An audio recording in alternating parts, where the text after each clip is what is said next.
Hey guys, tonight we slip into a world where the sound of church bells could make your blood run cold. Imagine this. You're lying on a straw mattress in a cramped stone room. The smell of smoke and damp would heavy in the air. The faint light of dawn filters through the shutters. Then it begins, one bell, deep and metallic, rolling across the valley. Its sound doesn't invite prayer. It commands panic. You freeze, heart stuttering in your chest, because everyone knows what it means. Something terrible is coming.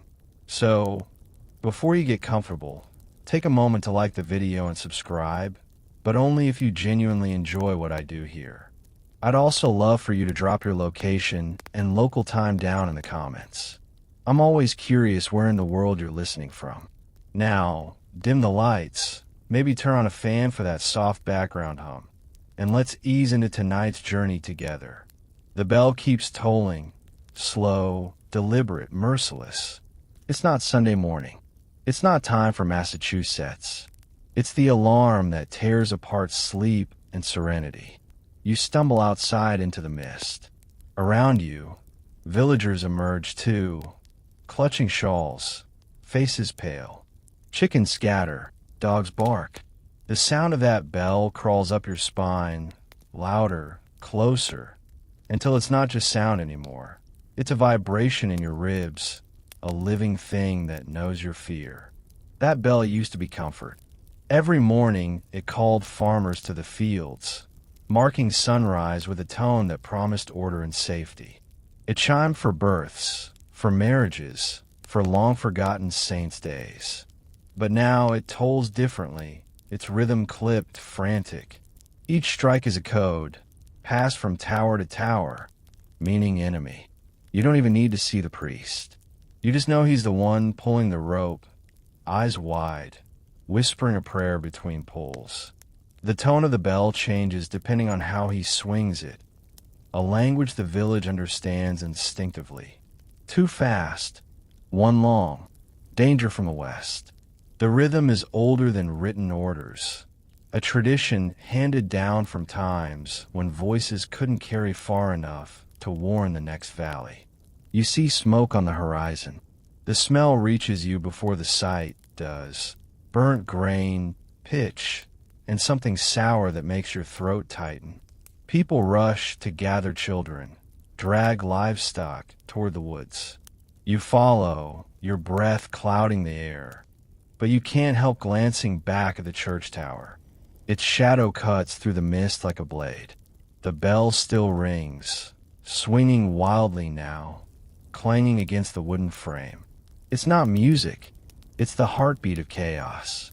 Historians still argue whether bells were more effective as warnings or as psychological weapons. Some say the sheer sound of them, amplified across valleys and echoed off hills, was enough to send fear rippling through enemy lines. Others think the effect was mostly local, a comfort to defenders rather than a terror to attackers.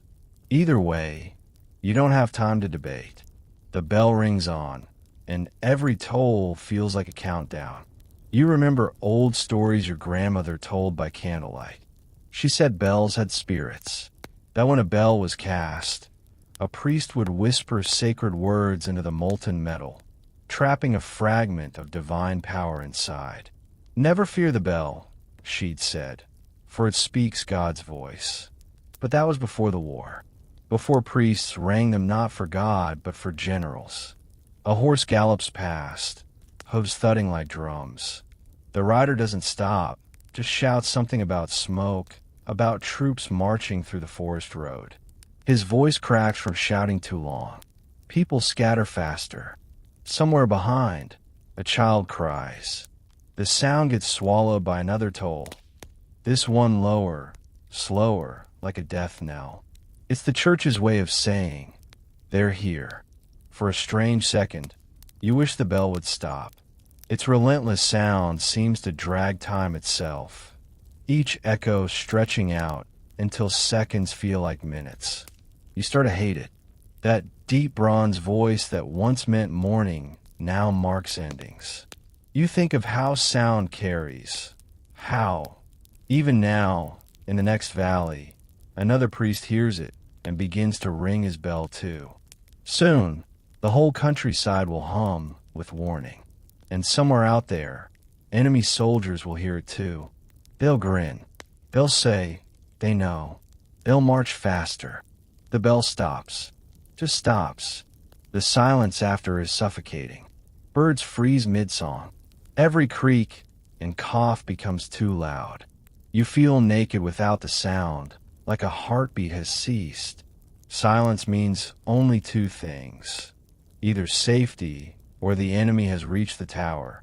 You turn, waiting for the next toll, but none comes. Then, faintly, far off across the hills, another church begins to ring. The echo is weaker, higher pitched, like a distant cousin calling out. And so it travels, village to village, steeple to steeple, until all of Europe hums with that one terrifying note. A century later, historians will write about this as acoustic warfare, the way medieval communities used bells as early warning systems. A simple ring of bronze could mobilize hundreds, but in the moment, you're not thinking of systems. You're thinking of survival. A woman near you crosses herself 3 times. "God save us," she whispers. The words vanish into the mist. You know he's not the one ringing that bell anymore. People are, and people are frightened. You hear the next bell before you see it. Another village, somewhere over the ridge, sounding its alarm in frantic, uneven bursts. The sound overlaps with yours, creating a trembling, metallic chorus that makes your teeth vibrate. You can't tell which direction it's coming from anymore. It's as if the sky itself is ringing. In times of peace, these bells told farmers when to plant, when to harvest, when to rest. But in war, every tone becomes a command. You're no longer a listener. You're a soldier summoned by sound. The call doesn't come from a general.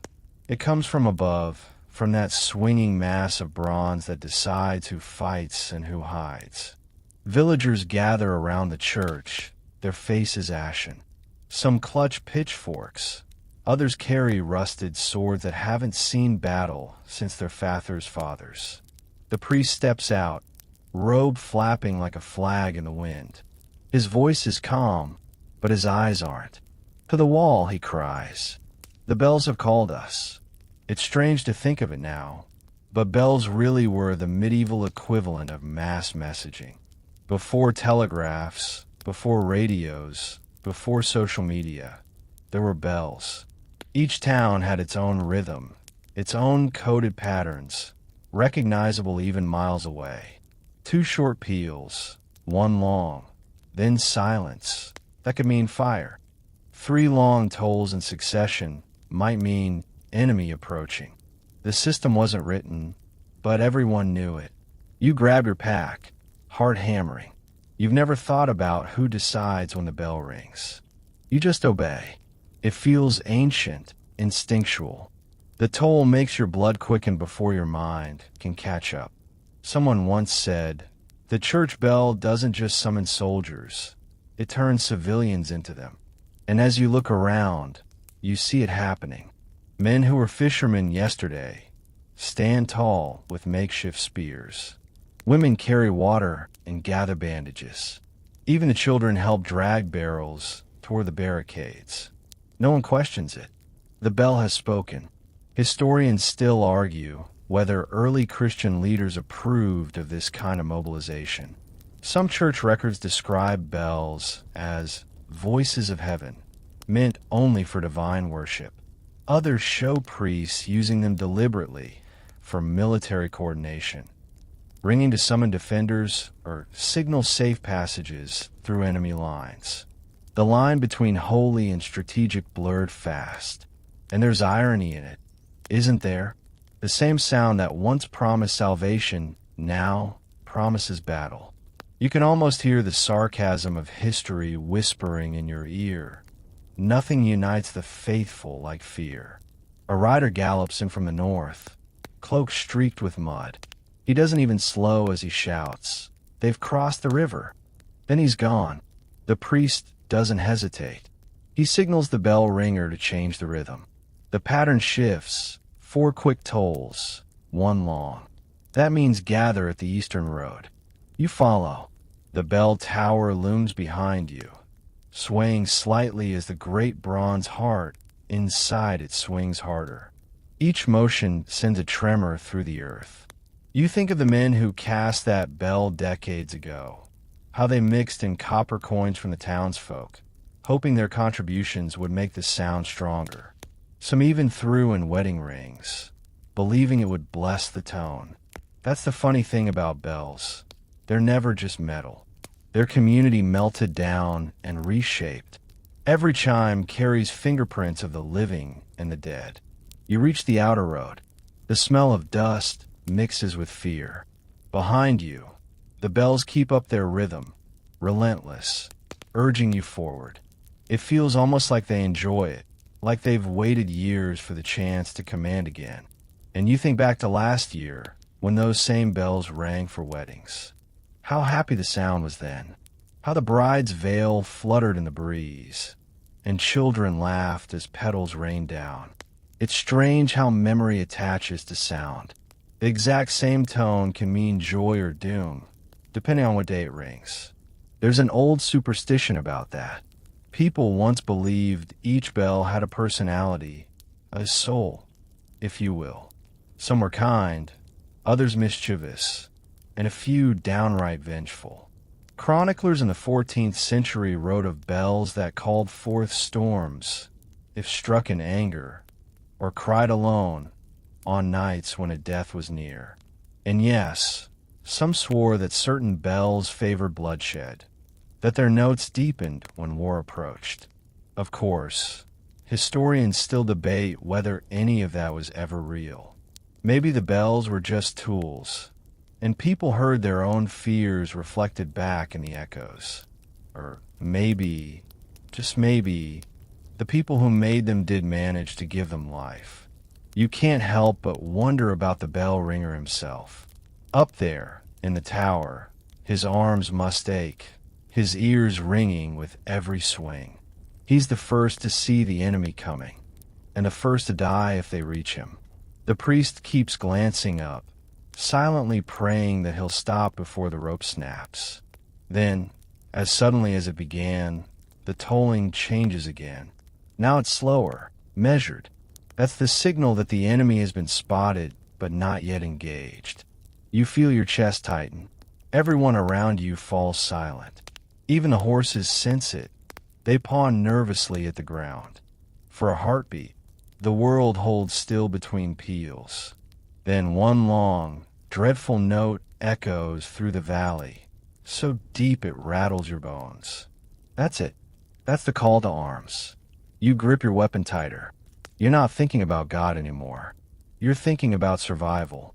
And somewhere, far across the hills, another bell joins in. Then another. The sound spreads like a wave, unstoppable, until every tower in the distance is screaming the same metallic warning. No one ever tells you this, but in war, bells don't just signal the start of battle. They mark the end of peace. You trudge up the muddy hill toward the church, boots sinking deep into the wet earth as the bells from neighboring parishes overlap. An orchestra of dread.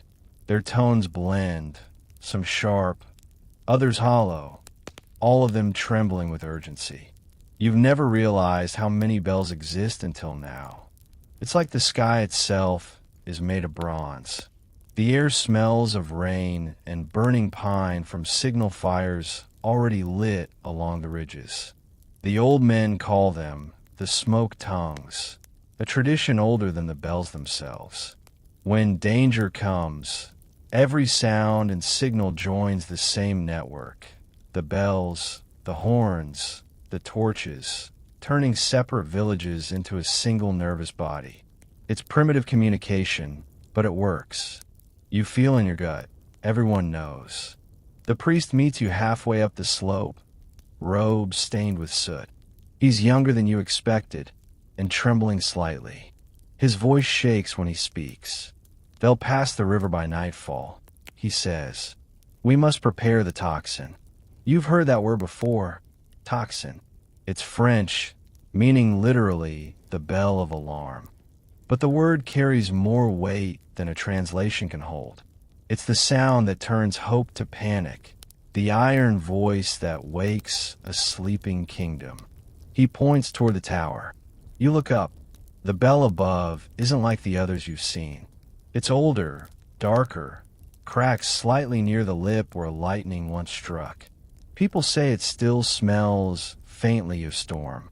A cross is etched into its side, but the metal is worn smooth where countless hands have touched it for blessings before battle. You remember the stories. During the 100 Years' War, the tocsin could summon hundreds of villagers in minutes. Peasants dropped scythes mid-harvest. Women hid their children in cellars, and priests rang until their hands bled. Some chronicles claim entire towns survived because the bells warned them early enough to barricade the gates. Others tell of false alarms that led to chaos. People trampling each other in the panic, crops abandoned to rot, livestock scattered into forests. Historians still argue whether these bells saved more lives than they cost. The evidence is murky, just like the weather now. You can't decide either way, because as you stand here, chest heaving, the sound has become unbearable. The priest gives a short nod to the bell ringer, a wiry man with thick arms and an expression of grim devotion. He pulls the rope with practiced rhythm, and the tocsin begins. The bell doesn't just ring, it roars. The first toll hits you like a shove in the chest. The next one buzzes through your teeth. The whole tower groans with the effort of carrying that much fear. The villagers below drop what they're doing, eyes wide, hands frozen mid-gesture. You can see their faces turn toward the sound like flowers to the sun, except this sun burns cold. It's strange, the way the human mind reacts to sound. You can feel your instincts overriding reason. Your heart starts pounding faster, as if it knows something you don't. Maybe that's why the bell was such a powerful weapon. It bypassed thought entirely. It spoke directly to the animal part of you that understands danger without needing to name it. There's an old superstition that says a properly consecrated bell can drive away demons and storms. But in wartime, even demons might pause to listen. The irony isn't lost on you. Here's this sacred instrument, born from melted bronze and holy water, and now it's being used to summon soldiers instead of angels. A young boy runs past, carrying a bundle of arrows. The sound carries for leagues, he yells proudly. You don't have the heart to tell him that's exactly what frightens you. That somewhere out there, the enemy hears it too. They'll know exactly where you are. You duck into the church for a moment of quiet, though the walls barely muffle the noise. Inside, the air is heavy with candle smoke. The stained glass windows shake with every peal, scattering fractured colors over the altar. You notice the crucifix swaying slightly, as if even Christ himself can't find peace amid the racket.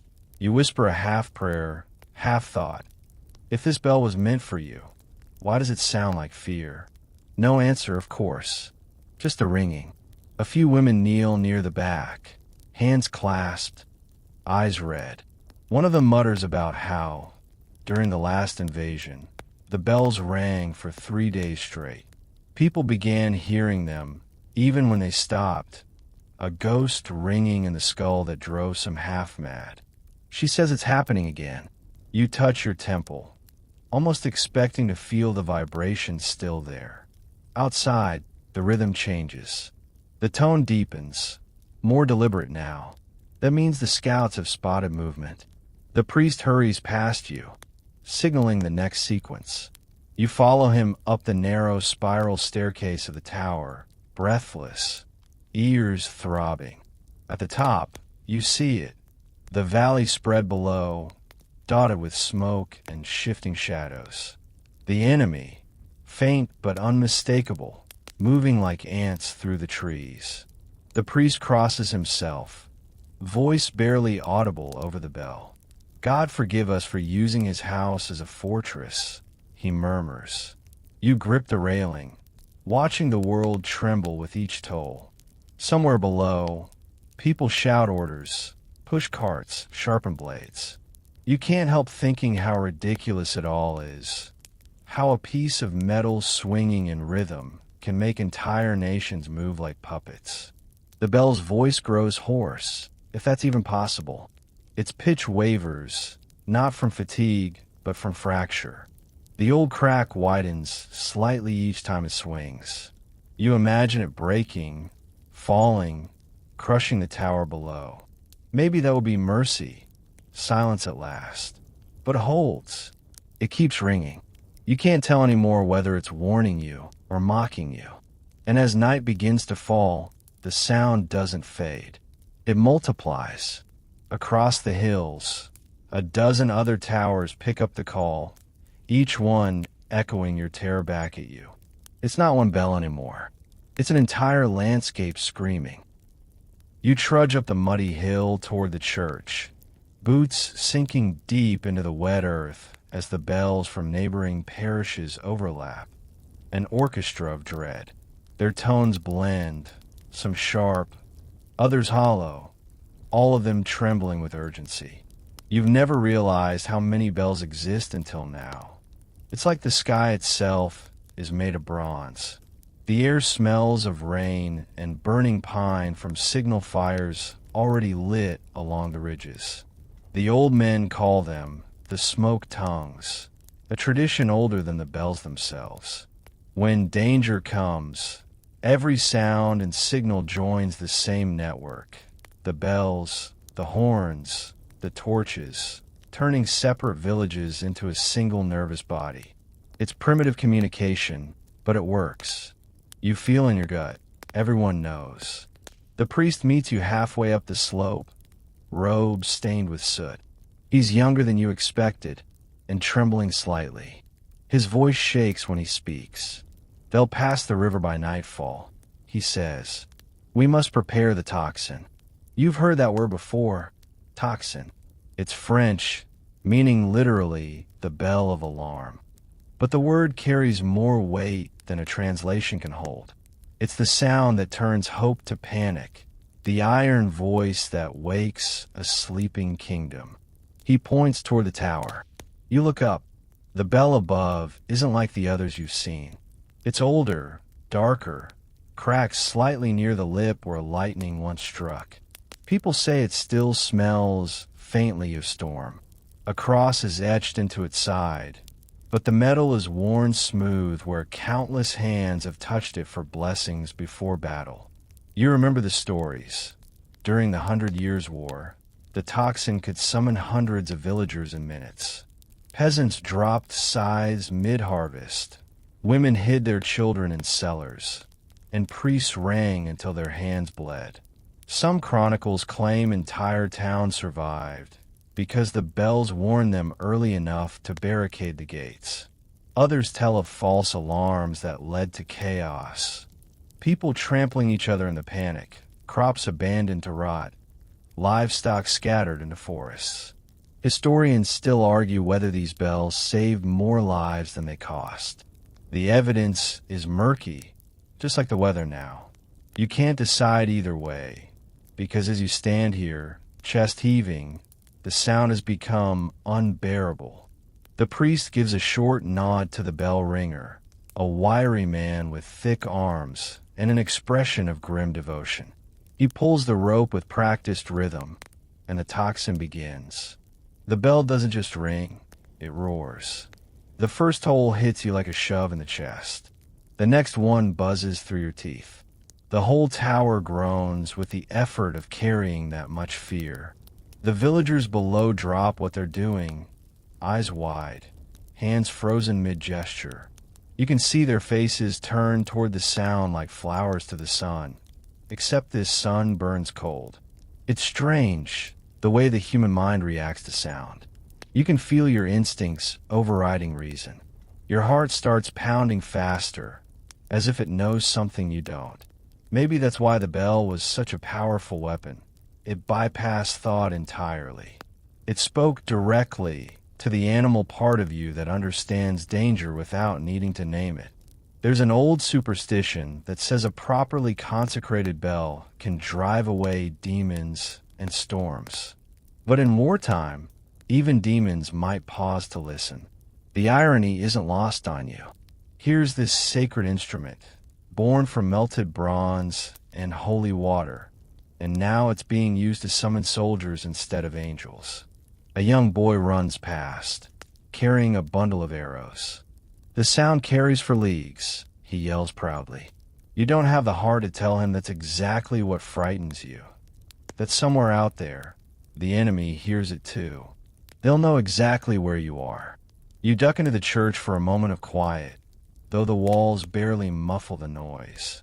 Inside, the air is heavy with candle smoke.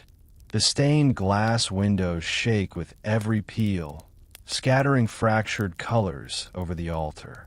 You notice the crucifix swaying slightly, as if even Christ himself can't find peace amid the racket. You whisper a half prayer, half thought. If this bell was meant for you, why does it sound like fear? No answer, of course, just a ringing. A few women kneel near the back, hands clasped, eyes red. One of them mutters about how, during the last invasion, the bells rang for 3 days straight.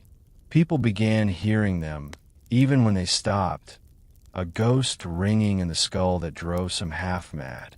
She says it's happening again.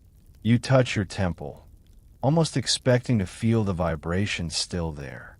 Outside, the rhythm changes. The tone deepens, more deliberate now.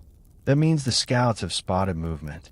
The priest hurries past you, signaling the next sequence. You follow him up the narrow spiral staircase of the tower, breathless, ears throbbing. At the top, you see it, the valley spread below, dotted with smoke and shifting shadows. The enemy, faint but unmistakable, moving like ants through the trees. The priest crosses himself, voice barely audible over the bell. God forgive us for using his house as a fortress, he murmurs. You grip the railing, watching the world tremble with each toll. Somewhere below, people shout orders, push carts, sharpen blades. You can't help thinking how ridiculous it all is. How a piece of metal swinging in rhythm can make entire nations move like puppets. The bell's voice grows hoarse, if that's even possible.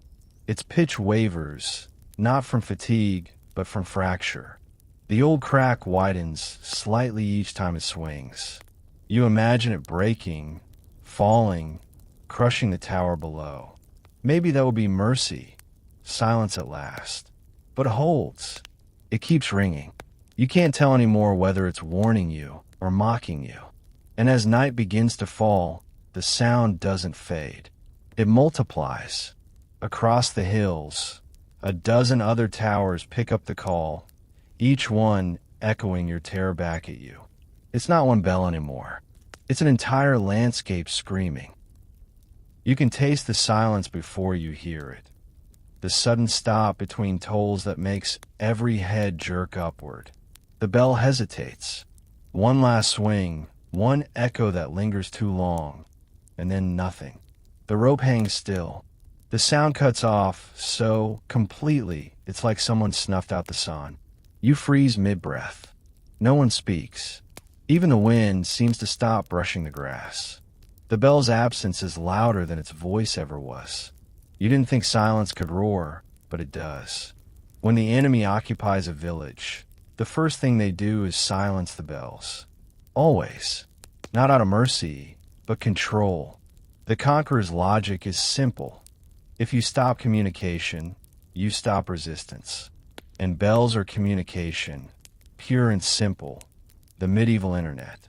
Without them, the next valley won't know you're under attack. Down the slope, soldiers move like shadows between trees. The villagers scatter into houses or fields, anything that doesn't look like defiance. You crouch behind a half-collapsed fence, clutching your breath, as if noise itself could betray you. The bell tower looms above, suddenly foreign, its empty mouth gaping where sound once lived. Historians still argue about how widespread this tactic was. Some chronicles say that during the 30 Years' War, commanders issued strict orders: seize the bells before the men. Others claim it was more symbolic than practical, a way to show dominance, to strip the soul out of a town. Either way, you feel that loss like a missing heartbeat. The priests stand by the tower door, head bowed, as enemy soldiers ride into the square. They're armored in dull metal, red cloth draped like blood around their shoulders. One of them carries a hammer, too big for forging, just right for smashing bronze. They call him the Silencer. Every army has one. His job is to destroy the voices of conquered towns. He rides with a wagon of confiscated bells, hundreds of them, each strapped in rows, muffled by straw to keep them from ringing. When the wind blows, you can sometimes hear faint clinks from that cart, a sad little choir of broken throats. He dismounts, eyes scanning the church tower. The priest tries to speak, maybe to plead, but his words vanish in the air between them. The soldier gestures. Another man climbs the tower ladder, rope coiled around his shoulder. A few minutes later, a dull thud echoes down. Then another. Then, finally, the heavy sound of the bell itself crashing against the floorboards. The villagers flinch, hands over ears, though there's nothing to hear except dust and splinters. You peek through the slats of your hiding place. They've toppled the bell onto its side, the cross embossed along its lip, now caked with dirt. One soldier spits on it. Another laughs. The silencer kneels, pressing his ear against the metal as if listening for a heartbeat. He nods once, satisfied, then orders it dragged away. It's hard to describe what happens to a place after its bells are taken. The air feels wrong. You realize how much of life was measured by that rhythm. Morning, noon, vespers, curfew. Without it, time itself unravels. People forget when to bake, when to pray, when to rest. The world goes mute. There's a French proverb from that era. A town without its bell is a body without breath. You understand that now. The priest sinks to his knees in the mud, hands clasped, lips moving silently. You wonder what prayer suits this kind of loss. Then you remember an older story, half legend, half record, from Bohemia. During an invasion in the 1400s, a town's bells were silenced under penalty of death. But one night, a young ringer crept into the tower and struck a single toll, just one. The sound echoed across the valley, and nearby villages lit torches in response. When the soldiers traced the sound and caught him, they hanged him from the bell rope he'd pulled. But the story claims the bell kept swinging by itself for hours afterward, even after the rope snapped. Historians still debate whether the tale's true. Most say it's folklore, too poetic to be fact. But others point to parish records of a bell that would not be stilled, a phenomenon unexplained even by natural resonance. You glance up at your tower again, wishing it might do the same, that some invisible hand might strike back just once. The soldiers hitch the confiscated bell to a cart, whip the horses, and leave. The sound of the wheels grinding against the stones is the only music left. People emerge slowly from hiding, their faces pale as chalk. The children cry, not from fear, but confusion. They've never known a day without that sound marking the hours. That night, the silence deepens until you can hear your own blood. Every creak would sound like thunder. You find yourself missing even the smallest echo. And then, sometime near midnight, As the moon climbs above the blackened tower, you think you hear it, a faint chime. One note, then another. Not loud, but clear, like the bell calling out from miles away. You sit up, breath caught. Others hear it too. Candles flicker in the windows. The tone rises, lingers, fades. Maybe it's just the wind catching a loose piece of metal. Maybe it's memory playing tricks. Or maybe, just maybe, the bell refuses to stay silent. Either way, no one sleeps. You stare at the tower until dawn, waiting for the next note that never comes. The next day, the rumor spreads faster than the smoke. The tocsin rang itself during the night. Some swear they heard 3 notes, others claim 7. A few insist it was the full pattern, the old danger rhythm that once warned of invasion. But everyone agrees on one thing. No one touched the rope.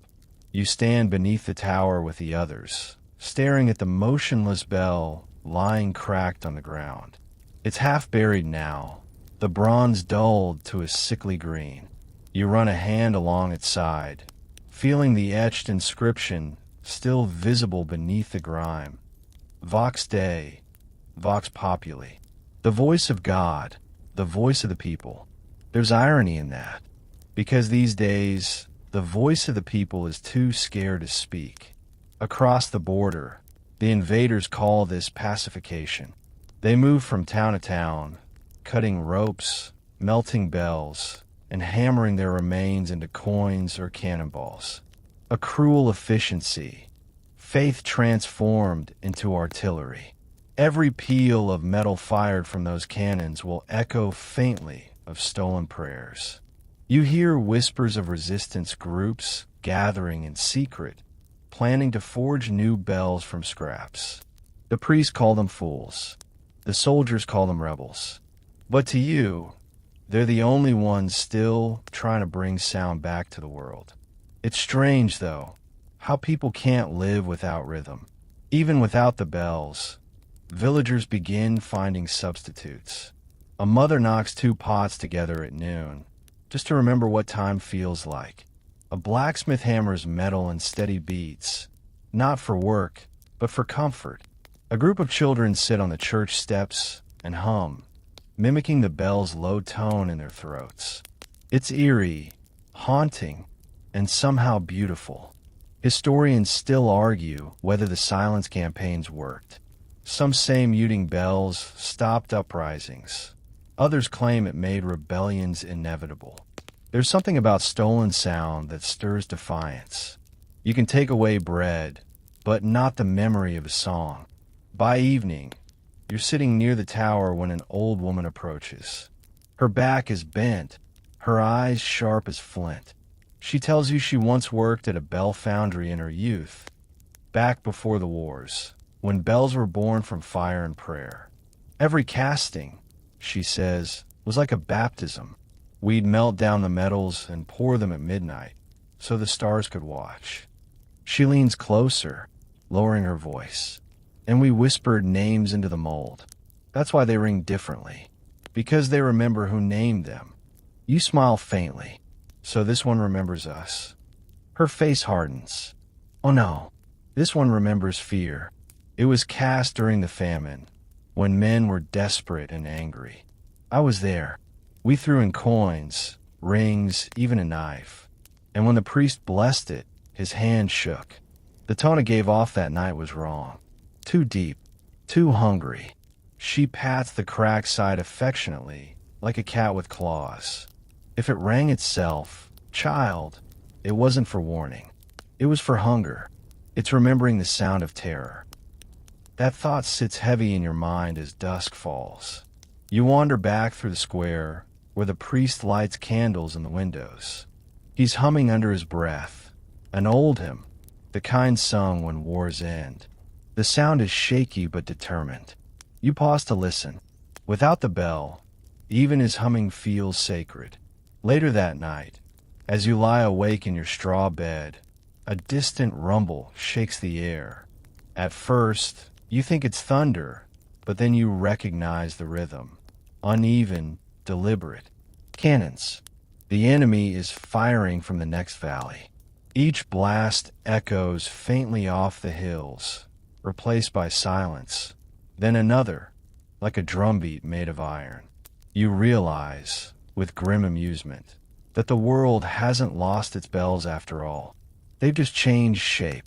The war has given them new mouths, new purposes, and they still sing, just differently. You cover your ears, but the rhythm keeps seeping in. Somewhere between each blast, you imagine the old bell answering back, humming its broken reply from the churchyard. It's ridiculous, you know, but somehow you believe it. When dawn comes, the villagers gather again. The priest looks pale, but resolute. "We will ring something," he says quietly. "If they take our bells, we'll make our own." He gestures toward a line of metal plates, buckets, and pots arranged in a circle. The children beam with pride. They've spent the morning scavenging every scrap they could find. Someone strikes a ladle against a cooking pot. A dull clong fills the air. Then another joins, and another. Soon the entire village is hammering metal, not in rhythm, not in harmony, but in shared defiance. It's crude and chaotic, but it's something. For the first time in days, the sound makes you smile. It's not pretty, but it's alive. A man beside you laughs. They'll hear us across the valley. Good, you say. Let them. Because even if you can't fight with swords, you can still fight with sound. The bell foundries smell of soot and molten faith. That's what the old craftsmen used to say, half joking, half believing. And as you walk through what remains of one now, you can almost taste that truth on the air. Metal, ash, and the faint sweetness of burned wax from molds long melted. It's night. The town is half ruined, the war grinding on somewhere beyond the horizon. But inside this low, stone workshop, the furnaces still glow faintly red. A few men and women huddle around the pit, their faces ghosted by firelight. They're the bell makers who refuse to flee. Some call them mad, others call them necessary. One of them, a gray-bearded founder with hands like tree roots, looks up as you enter. "We're not making weapons," he says before you can even ask. "We're making a promise." On the floor beside him lies the mold for a new bell, smaller than the one that was stolen, rougher, imperfect. It's shaped from clay and horsehair, patched with soot and prayer. You can see initials scratched into the side. Each villager who helped left a mark. He gestures for you to help with the crucible. It takes 3 people to tilt the vat, molten bronze spilling like sunrise into the hollow mold. Sparks leap out, tiny comets that die midair. Someone murmurs an old Latin blessing. Someone else swears under their breath when the heat bites their skin. Historians still argue over how accurate those rituals were. Some records suggest the prayers were superstition. Others say they genuinely affected the tone. But standing here, watching the metal glow and harden, you understand why people believed. There's something alive in the process. The founder tells you about the sound of sin. He says that during casting, if someone in the room hides a wicked secret, the bell's tone will come out warped, a curse made audible.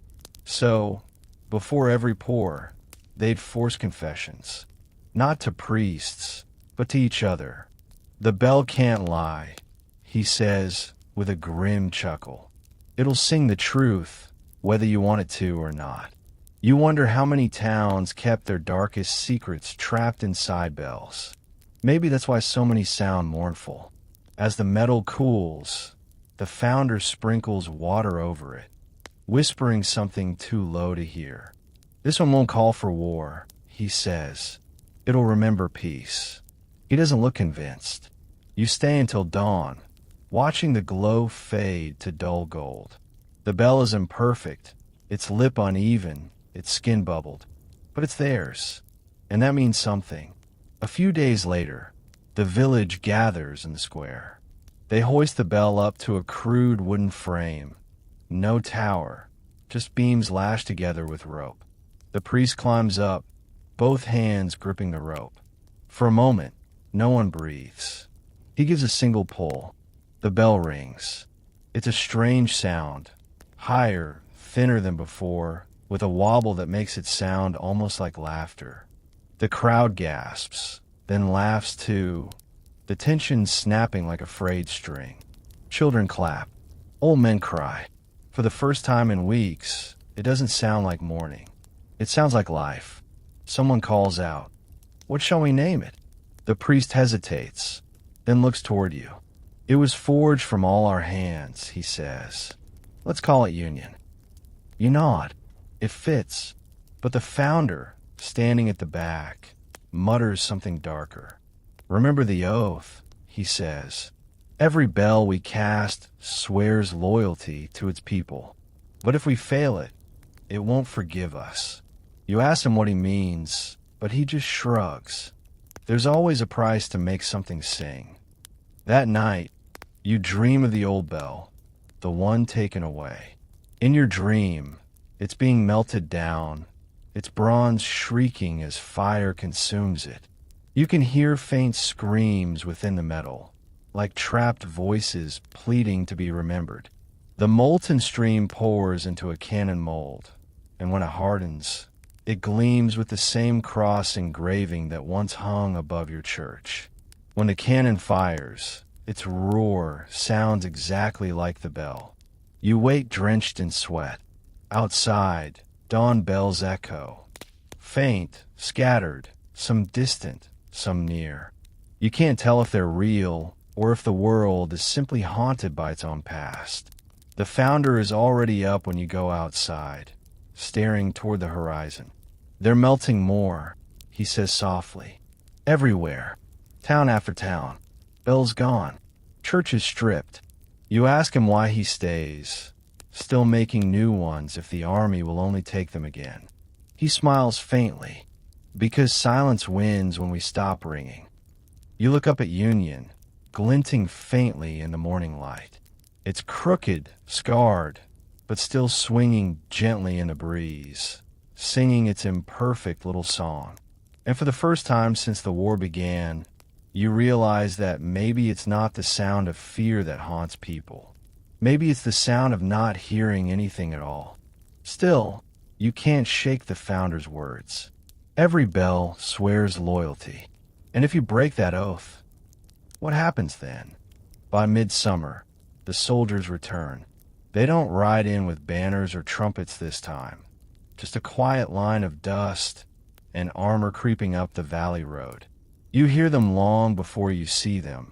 The faint jingle of bridles, the low groan of wagon wheels. And beneath it all, the hollow clank of metal against metal. Bells, dozens of them, chained and muted, dragged behind the lead cart. You stand on the edge of the square, your stomach turning. It's obscene, the way they treat them like livestock. Each bell tied down, mouths gagged with burlap and pitch. They no longer sound like voices of God or people. They sound like prisoners. The villagers watch from doorways, faces tight with fear. They all know what happens next. Armies don't just collect bells for trophies. They melt them down to feed the war. 1 ton of bronze makes a cannon, and a single cannon can erase a town. The soldiers stop in front of your church, now little more than a shell of its former self. The wooden frame holding Union sways gently in the breeze. It rings once, faintly like a sigh. One of the soldiers smirks. "Pretty sound," he says. "Shame will be gone by nightfall." The priest steps forward. His voice is steady, but his hands tremble. "This bell is not yours. It was made after the war began. Our own metal, our own faith." The captain dismounts. His armor gleams dully in the gray light. "All metal belongs to the king now," he says simply, "even your faith." He gestures, and 2 men approach with hammers. Something breaks in you. Maybe it's courage. Maybe it's exhaustion. You step between them and the bell, palms raised. You already took the last one, you say quietly. That one still screams in your cannons. This one's ours. For a moment, the world holds still. Then the captain laughs, a sound like dry wood cracking. Stand aside, he says. You don't move. He stares at you for a heartbeat too long, then shrugs. Very well. He turns away. You think maybe you've won, until you hear the whistle. One of the soldiers throws a rope around Union's neck, yanking hard. The bell topples from its wooden frame and crashes into the dirt. The sound is deafening, not because it's loud, but because it's final. The villagers cry out. The priest sinks to his knees. The soldiers lift the bell, struggling under its uneven weight, and toss it into their cart. It lands among the others with a hollow clang that echoes through your chest. You think that's the end of it, but then the air changes. A strange wind rushes through the valley, bending the trees backward. The horses snort and rear. The soldiers shout, trying to calm them, but the animals panic, hooves scraping the stones. The captain shouts for order, but his voice is swallowed by something else, something deeper. It's a sound, faint at first, then unmistakable. A bell, not Union, not any of the ones in chains. This sound comes from nowhere and everywhere at once. It rolls through the clouds like thunder, rattles windows, makes the earth itself hum. You recognize the tone instantly. It's the old bell, the first one, the one they took. But that's impossible. It's gone, melted, turned to weapons. And yet, here it is, ringing as if the sky remembers what the world has forgotten. The villagers drop to their knees, crossing themselves. The soldiers look around wildly, searching for the source. The captain curses. Find that bell. No one moves. The sound keeps rising, richer, clearer, almost angry. The pitch wavers, splitting into harmonics that shake your teeth. Then it stops, just stops, and in the stunned silence that follows, every chained bell in the soldier's cart begins to hum, softly, as if echoing that impossible tone. The sound isn't loud, but it's eerie enough to make the soldiers step back. The priest stands slowly, eyes wide. The bells are answering, he whispers. Historians still argue about incidents like this, sympathetic resonance, they call it. When one bell vibrates, others tuned to the same frequency can respond, even from far away. But science doesn't explain how bells that were melted long ago can still sing. The captain orders his men to move. They leave quickly, spooked, the bells clanking like ghosts in their wagons. The sound fades down the valley until it's gone, leaving only dust and silence behind. That night, the priest doesn't pray. He sits beside the empty frame where Union once hung, staring at the stars. You sit beside him. After a long while, he says softly, maybe the bells never left us. Maybe they just wait until we need them again. You don't answer, but you listen, and in the distance, so faint you might have dreamed it, you hear one clear note drift through the wind. Not warning, not mourning, something else, something almost hopeful. You climb the bell tower again weeks later, when the air has turned cold and the trees have thinned to spidery silhouettes against the sky. The soldiers are gone, for now. The roads are quiet except for wind and crows, and the hills are scarred with smoke that refuses to fade.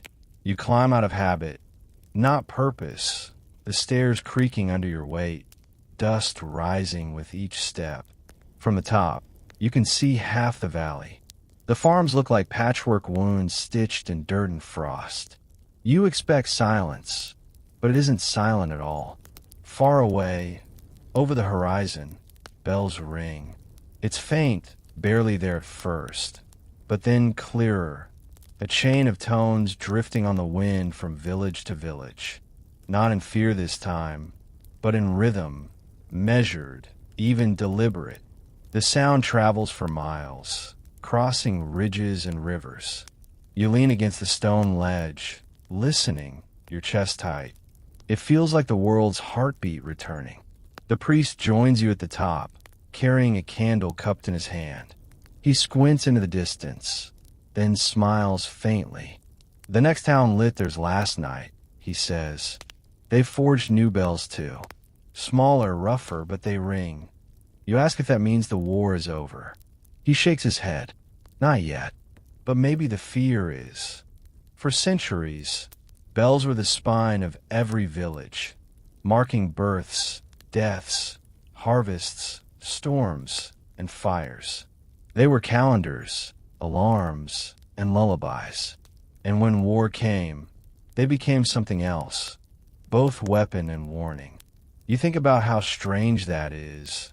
That sound itself can change allegiance depending on who pulls the rope. The priest tells you that in older times, people believed every bell had a guardian spirit called a campanile angel. It was said to hover near the tower, invisible, ensuring the bell's voice reached heaven. But during wartime, those angels were said to flee, unable to bear the screams hidden between each toll. You look at him skeptically. "You believe that?" He smiles. "I used to think it was myth. But after what happened here," he glances toward the empty wooden frame below, "I'm not sure what to believe anymore." The wind shifts, carrying another wave of distant ringing.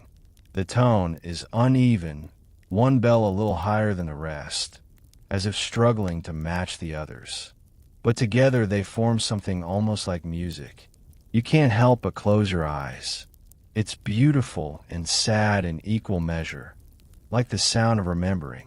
The priest says softly, "When the tocsin rang before battle, it was supposed to summon courage. But I think it mostly summoned regret." Historians still argue whether that's true. Some claim the bells strengthened morale, united towns in defiance. Others insist they only amplified fear. You don't know which side you take. You only know that the memory of those frantic chimes still curls inside your ribs like a ghost. You ask him if he'll rebuild the bell tower, if he'll cast another. He shakes his head. "No, we'll leave it empty for now. Let the silence mean something this time." You both sit there for a while, watching clouds drift across the bruised sky. Somewhere in the distance, thunder rumbles. Not cannon fire this time, just weather. The sound echoes faintly, and for a heartbeat, your muscles tense anyway. It takes a moment for your body to understand that it's safe. You laugh softly at yourself. The priest raises an eyebrow. "Habit," you say. "The sound still makes me jump." He nods. "You're not alone in that." In France, after the Great Wars, they called it le traumatisme de cloches, bell trauma. Some soldiers couldn't hear a single toll without flinching. Even decades later, their bodies remember the fear. It makes sense. The body keeps score, and bells keep time. When night falls, you light your own candle and set it on the ledge. The flame wavers in the cold wind, casting shadows that dance across the stone. For a moment, you imagine the tower alive again. Light flickering through cracks, ropes swinging, bronze shining in the dark. You whisper into the emptiness, "If any angel's still here, keep watch for us." No answer, just the wind. Then from somewhere deep below, a sound, soft, hesitant, unmistakable. A chime. You freeze, breath caught. The priest looks at you wide-eyed. "Did you?" You nod. It comes again, faint but clear, as if from beneath the floorboards. You kneel, pressing your ear to the cold stone. The vibration hums through your bones.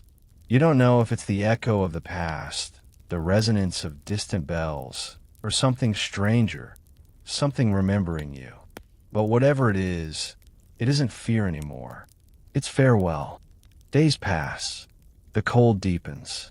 The smoke clears. And though the war drags on somewhere far away, your little valley finds a rhythm again, quiet, cautious, but steady. You wake each morning to the sound of hammers and saws instead of alarms. The people are rebuilding, plank by plank, stone by stone, as if stitching themselves back into the world. But the strangest part is the bells. They don't just return, they multiply. Tiny, makeshift ones appear everywhere, hanging from doors, tied to carts, fastened to tree branches. Children craft them out of tin cups, shards of metal, and even animal bones. The tones are irregular, crude, sometimes even funny, but they ring. And each chime, no matter how small, feels like an act of defiance. Better this noise, the priest says, than the silence we had. You can't argue with that. One morning, you wander down to the river where the foundry once stood. Only ashes remain now, but someone has left a small bell there, half buried in soot. Its sides are engraved not with saints or crosses, but with names, hundreds of them, etched by hand with shaky tools. You realize these are the villagers who fled, the ones taken, the ones lost. The bell isn't meant to summon anyone. It's meant to remember. When you lift it, the clapper jingles faintly, a thin note barely audible above the wind. Still, it makes your throat tighten. Historians still argue what role bells played in shaping morale, whether they united the frightened or simply gave the illusion of control. But standing here, you understand something those scholars don't. When the world crumbles, people don't need logic. They need rhythm. They need proof that something is still responding. That night, the priest holds a small ceremony in the church ruins. There's no grand sermon, no choir, no stained glass. Just a few villagers, candles flickering in jars, and a single note struck from that tiny remembrance bell.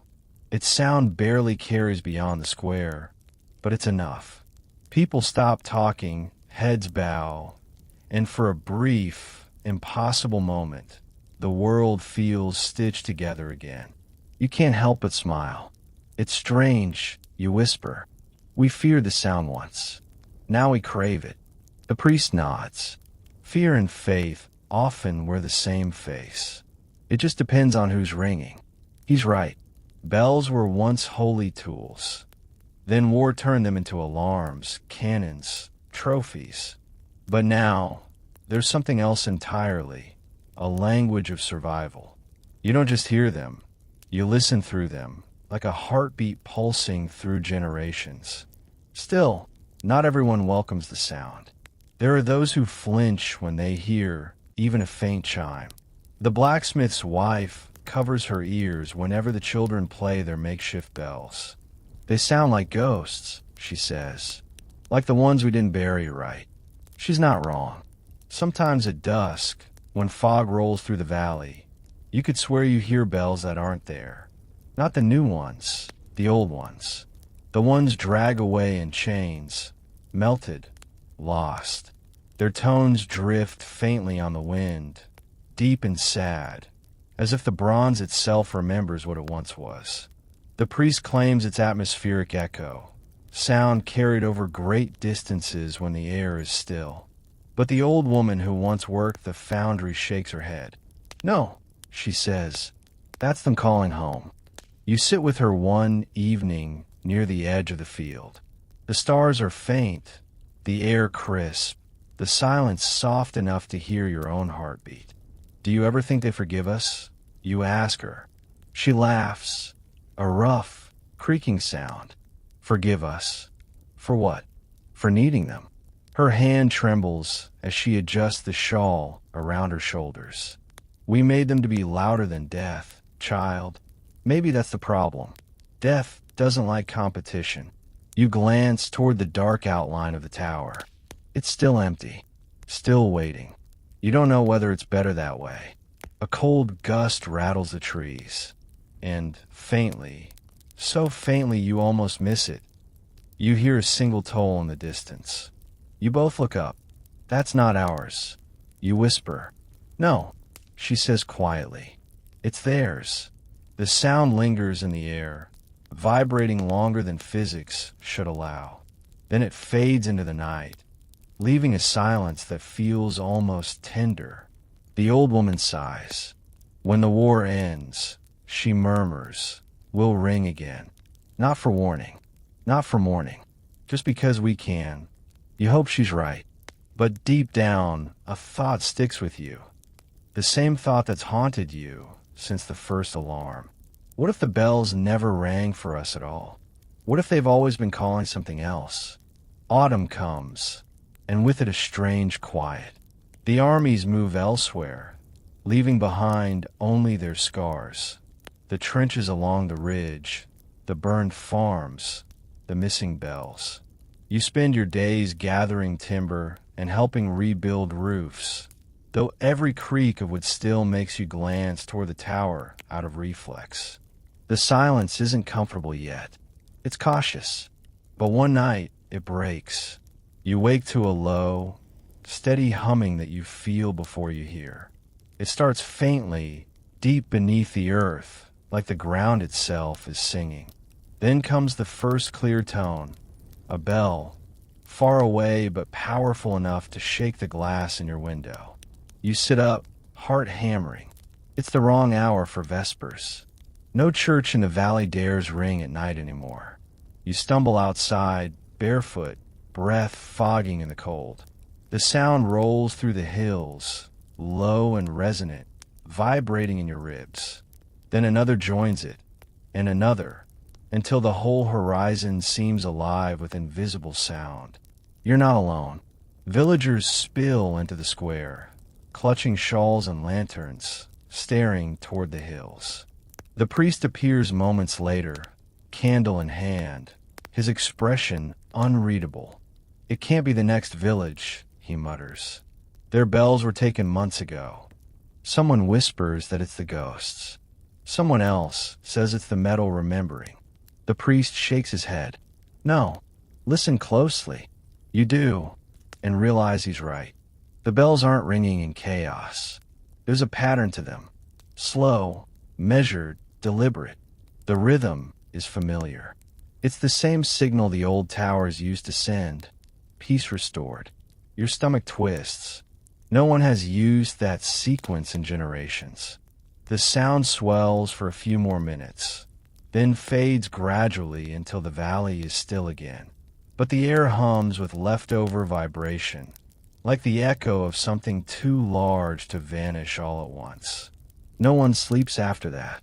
At dawn, you and the priest climb the ridge overlooking the valley. The grass is wet, the air heavy with mist. In the distance, you see it, a cluster of towers silhouetted against the rising sun. Bells hang in each of them, glinting gold where the light catches their rims. You can't believe it.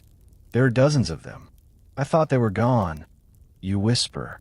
The priest swallows hard. So did I.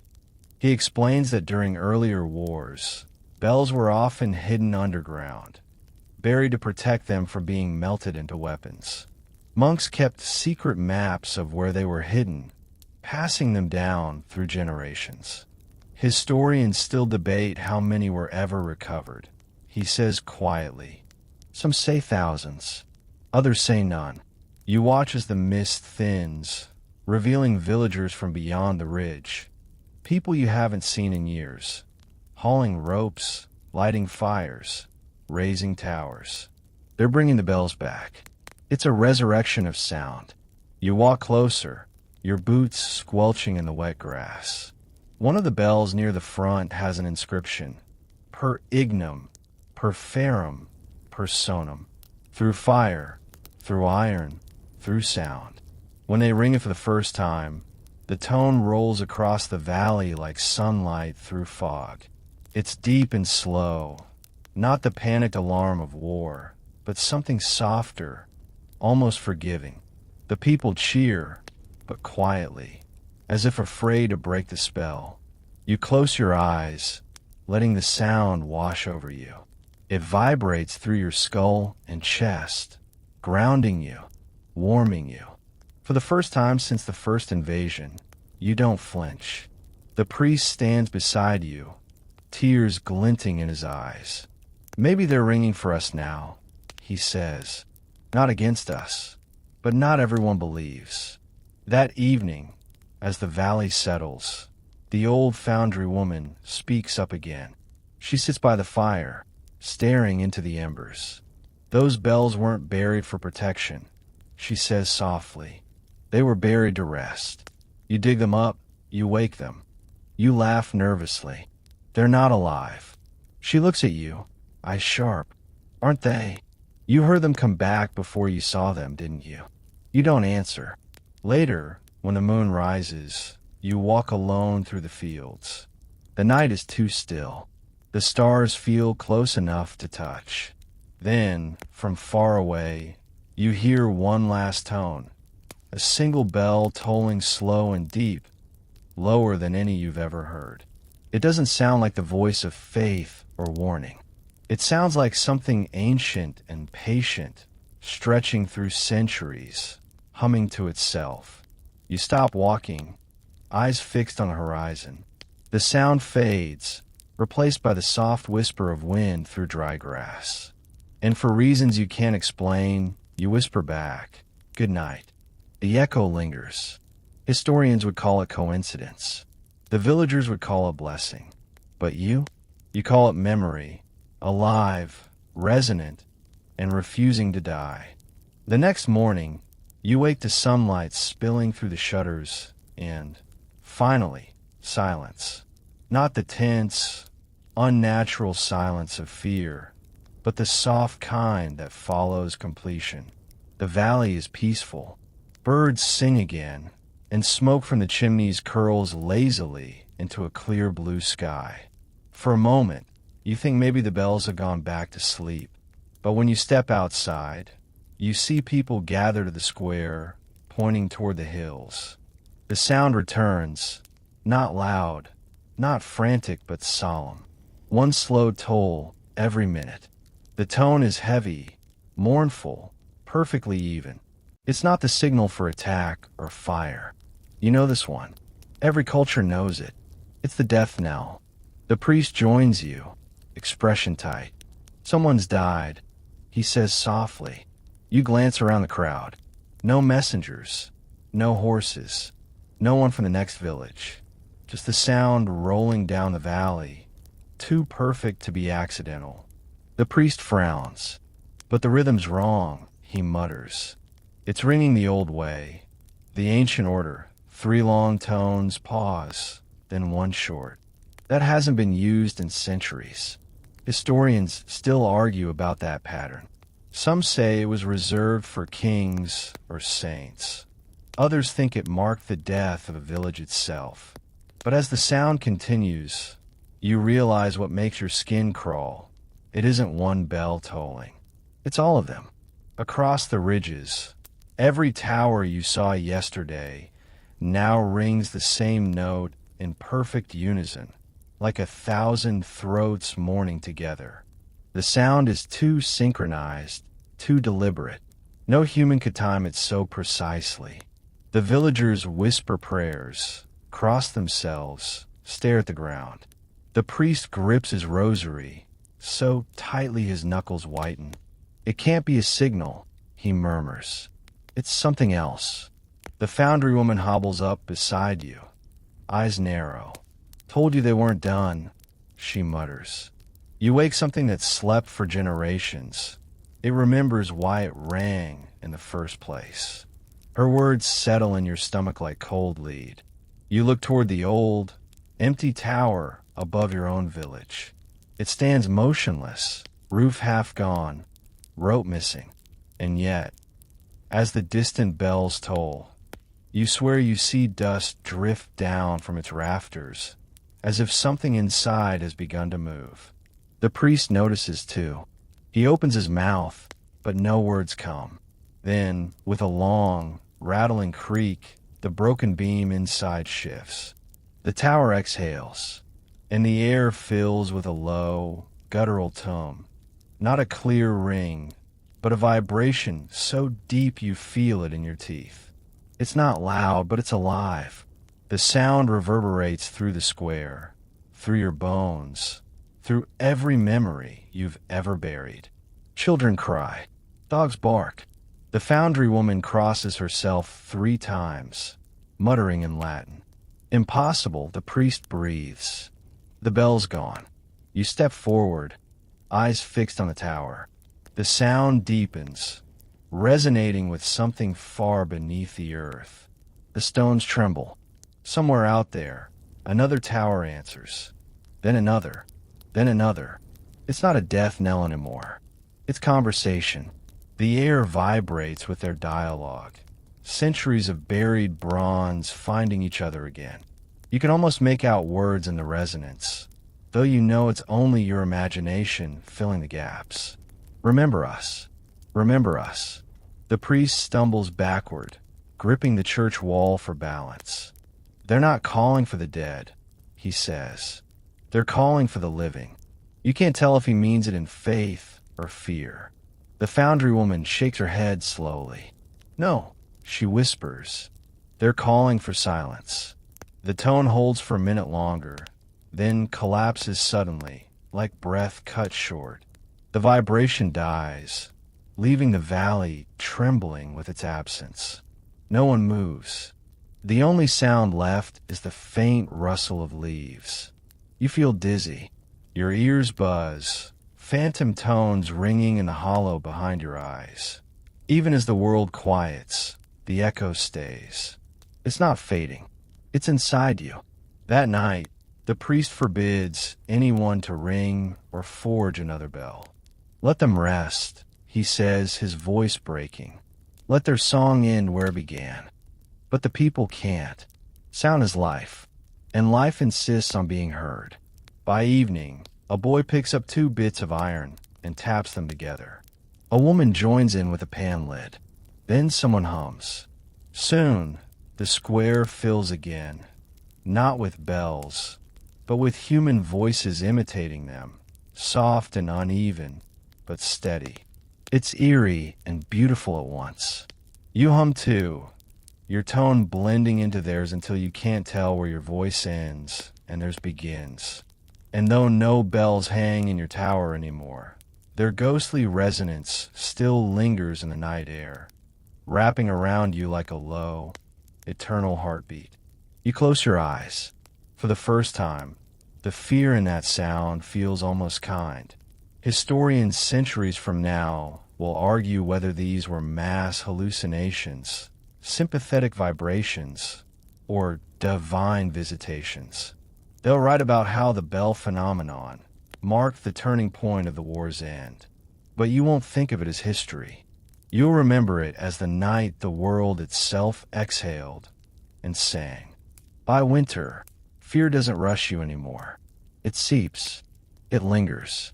It curls into the corners of rooms and waits there.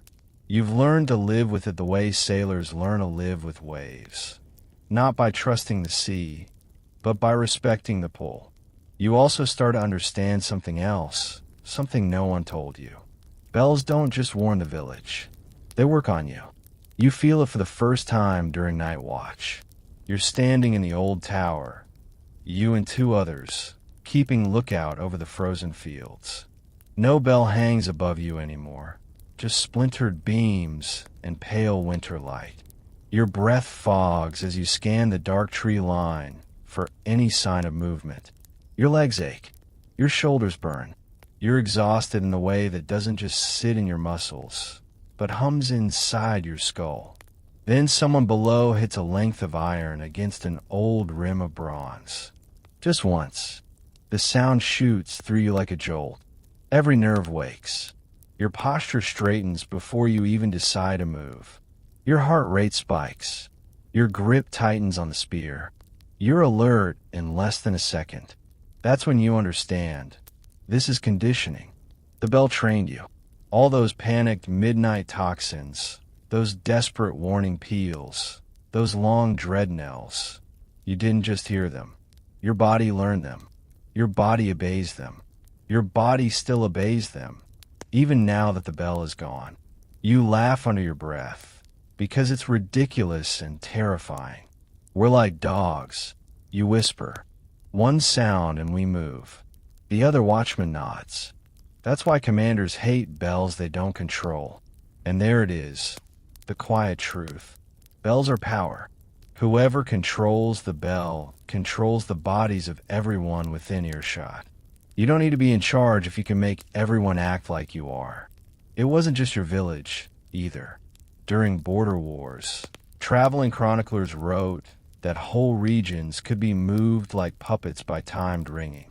At dawn, rise and gather. Midday, regroup. Sundown, barricade. There are letters from generals bragging that they shook an army awake with a single bronze throat. Some even experimented with timing and pitch, using higher tones to summon runners, lower ones to summon fighters. Historians still argue whether that level of acoustic discipline was real or just military bragging after the fact. Some say it's nonsense. Others say that a village used to the bells could mobilize faster than a trained garrison. You've seen panic spread faster than fire at a single strike of sound. So, honestly, you believe it. But there's a darker side, too. You remember the story of Saint Romain, told in whispers by travelers passing through. The kind of story that makes the older women cross themselves and the younger ones lean in. They say in one town, a bell was used not to warn of invaders, but to call them in. One toll, slow and solemn, like a funeral. The villagers thought it was a death knell, so they left the walls, walked quietly toward the square to honor the departed. They gathered close, unarmed, heads bowed, waiting for the name of the dead. That's when the raiders struck. No alarm, no defense, no chance. It's one of those stories people repeat in low voices around fires, then end with, historians still debate whether it truly happened. But you can tell by the way they say it that they're not really debating. They're remembering. You don't tell that story to the children. You lean against the cold stone, watching the line of forest. Breath in, breath out. The night air stings the inside of your nose. The moon hangs heavy and swollen, silvering the frost like powder glass. Everything is quiet, too quiet. You don't like quiet anymore. So, the other watchman says after a while, mostly to stay awake, you ever hear about bells that hurt people? You raise an eyebrow, besides landing on their heads. No, he says. I mean with sound. He shifts his gloves, voice dropping. My uncle swore that in the north, they had a siege where defenders rang the great bell over and over without pause. Not an alarm, just one single, low note, held and held, and held until the air itself shook. He said men outside the walls got sick. Headaches, nausea, some started vomiting. Horses panicked and bolted. The attackers pulled back without a single arrow being fired. You blink. That's not real. Historians still argue. He says, smirking. You want to roll your eyes. But the thing is, it almost makes sense, doesn't it? That much vibration pouring into your body, your skull, the fluid in your ears, the soft tissue behind your eyes. Sound can be touch, if it's low enough and strong enough. You felt that before, back when the first toxin roared so hard it made your bones hum. You felt a little sick then, too. A little unsteady. Maybe the bell wasn't just warning you. Maybe it was shaking you into fear. Imagine doing that on purpose, the watchman murmurs. Not to warn your people, but to ruin theirs. You exhale slowly. I don't have to imagine, because you felt it. Every time the toxin screamed at full force, your body flooded with panic. Fingers tingling, vision tightening at the edges, this cold electric taste on the back of your tongue.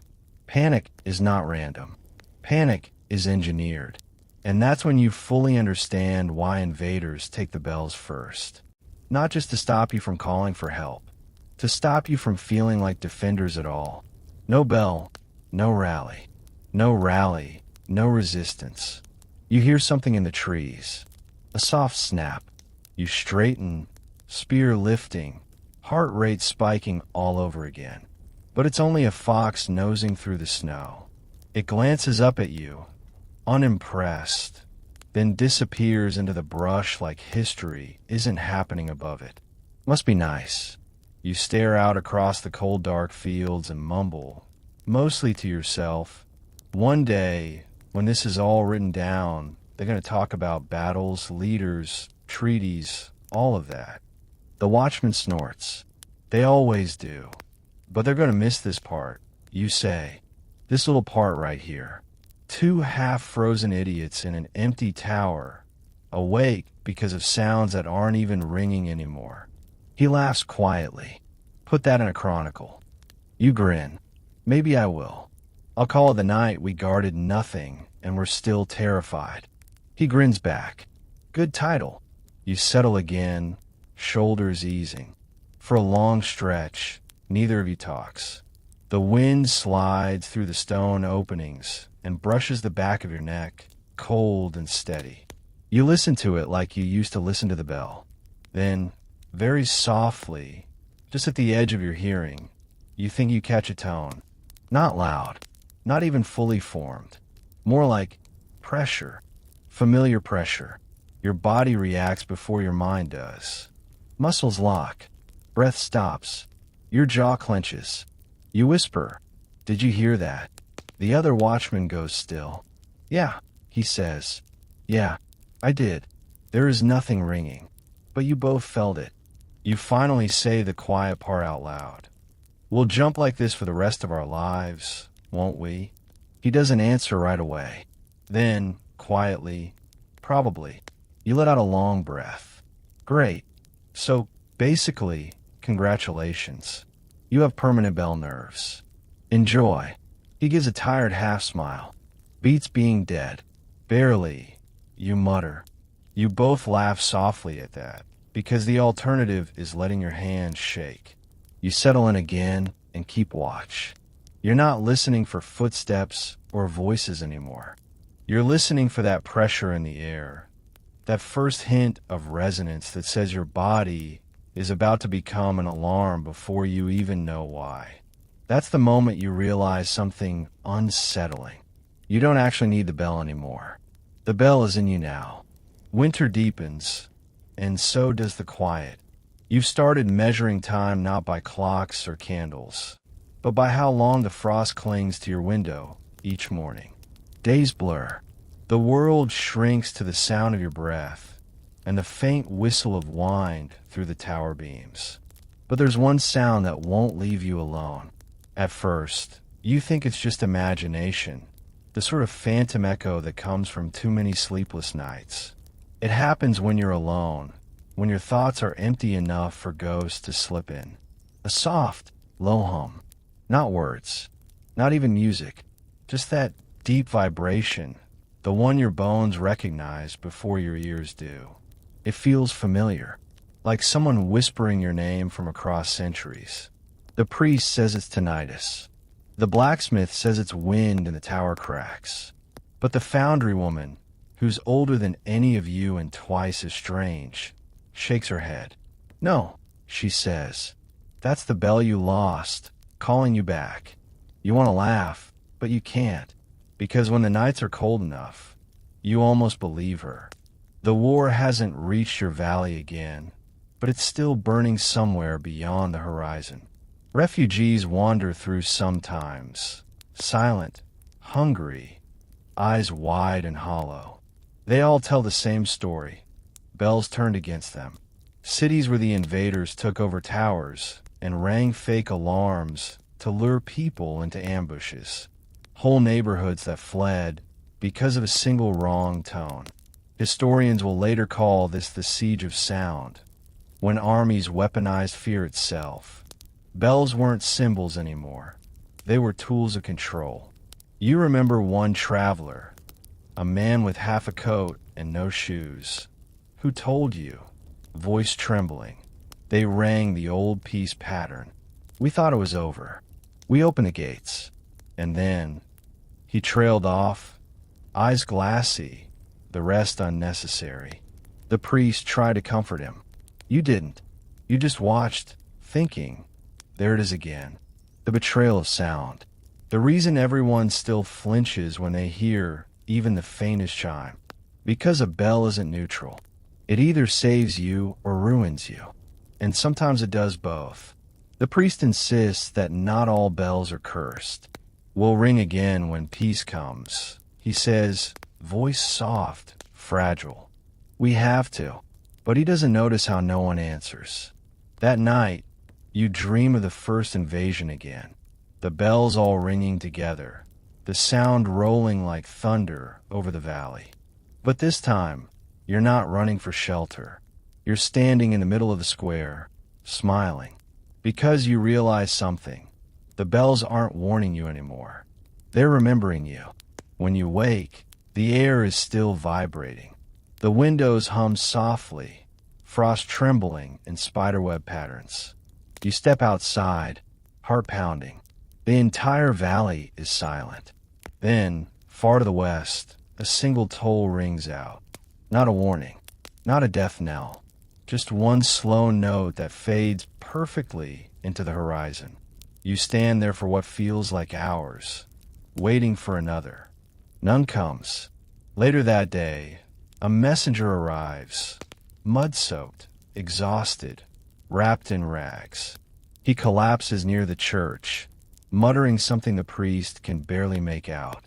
The city's fallen, he gasps. The great bell rang once. Just once. Then it cracked in half. The priest closes his eyes. You recognize the sound he's talking about. You heard it this morning. Historians will say the timing was coincidence.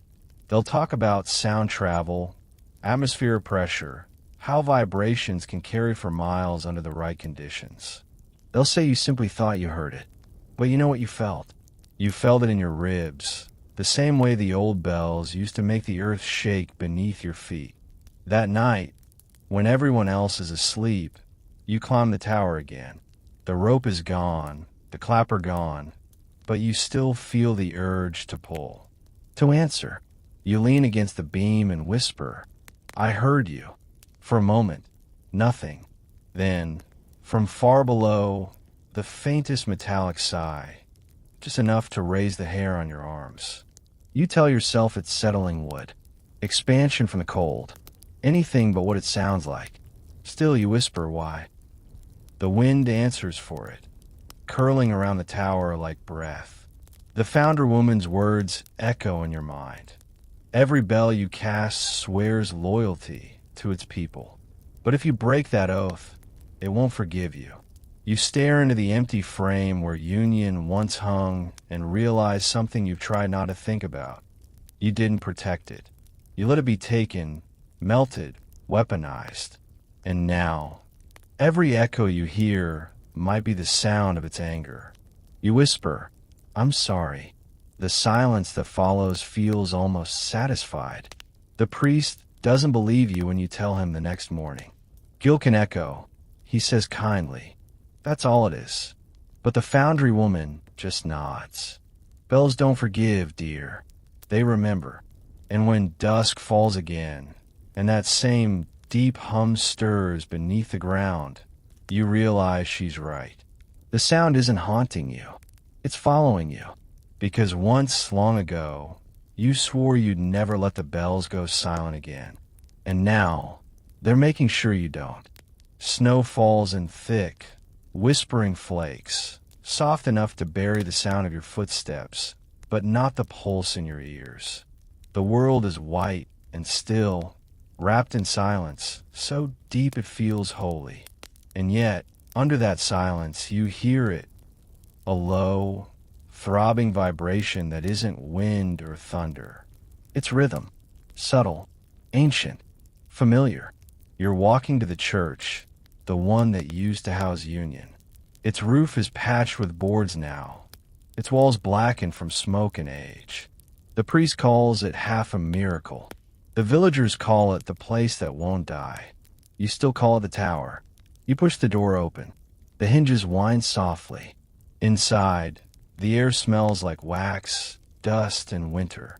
Candles flicker in glass jars, their flames small and defiant.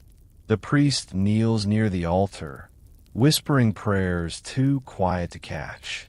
The foundry woman sits in the back pew, a shawl wrapped around her shoulders, eyes closed as if listening for something far away. You sit beside her. Neither of you speaks. After a while, she says, "They say the soldiers are retreating." You nod. "They say a lot of things." She chuckles dryly. "True, but if the bells start ringing again, properly ringing, then we'll know."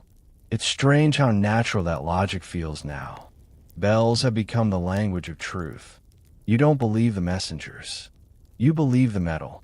The priest rises slowly, his joints cracking. "I've been reading the old chronicles," he says, brushing frost from his sleeves. "Did you know some bells were baptized, given godparents, christened with holy water, and named as if they were souls?" You nod. "Makes sense. They've seen more life and death than most people." He smiles faintly. Historians still argue whether that was superstition or devotion. "Maybe both," you say. He gazes toward the empty frame above the altar. "They said a bell could intercede for a village, that its voice reached heaven faster than prayer." You follow his gaze. The wind slips through a crack in the roof, stirring the dust into golden spirals. For a heartbeat, you almost see the bell again, glinting in that light, swinging in perfect rhythm. You blink and it's gone. Outside, children play near the frozen river, their laughter carrying faintly through the stone walls. They've started making snowbells, rolling lumps of ice, and striking them with sticks to mimic chimes. It's funny, until one of those knocks rings with uncanny clarity, producing a tone that makes everyone stop and look up. You stand, move to the door, and watch as the sound echoes once more, sharper this time. It rolls across the ice, bouncing off the hills like an answer from nowhere. The priest steps beside you, whispering, "It's not the children, is it?" You shake your head. The note is too pure, too heavy, too intentional. The foundry woman limps forward, peering through the doorway.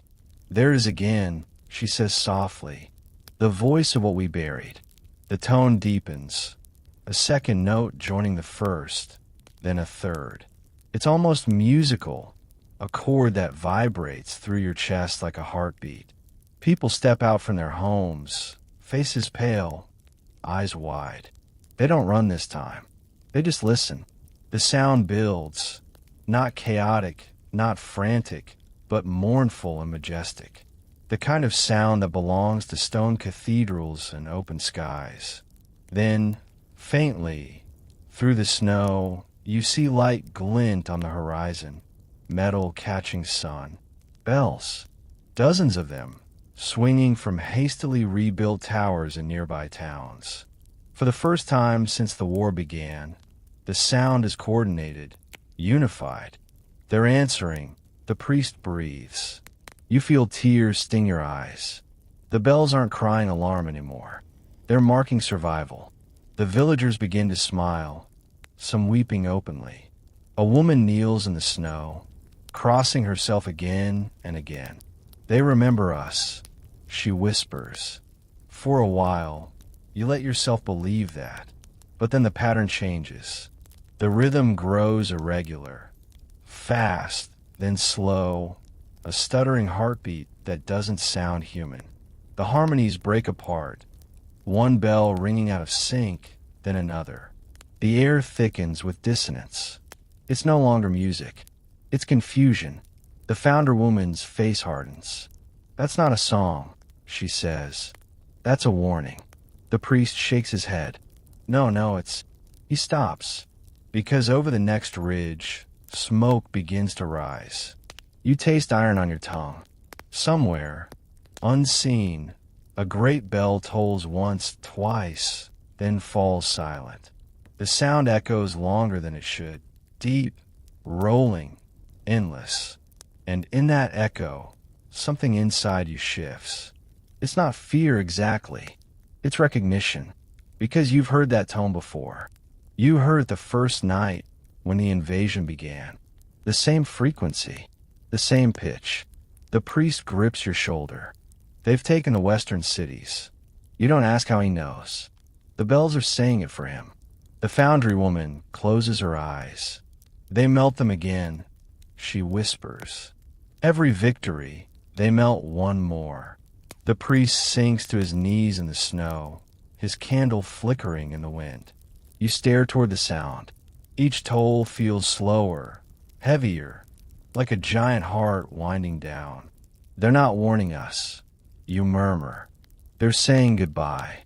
The bells fade one by one until only silence remains. Thick, absolute, and strangely final. Snow keeps falling. The air feels emptier without the resonance, like the sky itself has stopped breathing. No one moves. Even the wind goes still. And then, just as the last echo dies, you hear a small chime. High, bright, and impossibly close. It's one of the children's snow bells, struck gently with a stick. The note is soft, imperfect, human. Everyone turns toward it. The priest smiles through his tears. Let it ring, he says quietly. Let it remind them we're still here. And for the first time in months, the sound that follows isn't fear or command or mourning. It's hope. By early spring, the snow is gone, but the ground is still hard, rutted, scarred by cart tracks and boot prints that never should have been here. The frost has melted off the roofs. The sky is pale. The world should feel new. It doesn't. It feels watchful. You walk past the square, and you notice something nobody would have dared do a year ago. There's a message board, just a piece of wood nailed to a post. And on it are scraps of parchment with notes in shaky handwriting. Sightings, warnings, supply offers, names, missing names, rumors. We saw movement in the East Road last night. We have grain to trade. Not much. My boy did not come home. Has anyone seen him? That used to be the bell's job. Now you're doing it yourselves. You stand there a while reading. The ink is bled where melted snow touched it. The words look tired. Not angry, just tired. You don't realize you're holding your breath until the priest appears beside you and murmurs, "No bells today." You glance up at the steeple. The old frame still leans at the top of the tower, like ribs with no lungs beneath them. Do you miss it? You ask. He doesn't answer immediately. I miss what it used to mean. That's honest. You respect him for it. Because here's the truth. Bells used to be simple. Wedding? Ring. Fire? Ring. Markets open? Ring. Time to pray? Ring. Enemy approaching? Grab anything sharp and maybe a bucket? Ring. It was structure. It gave shape to the day. And shape means safety. Your body likes patterns.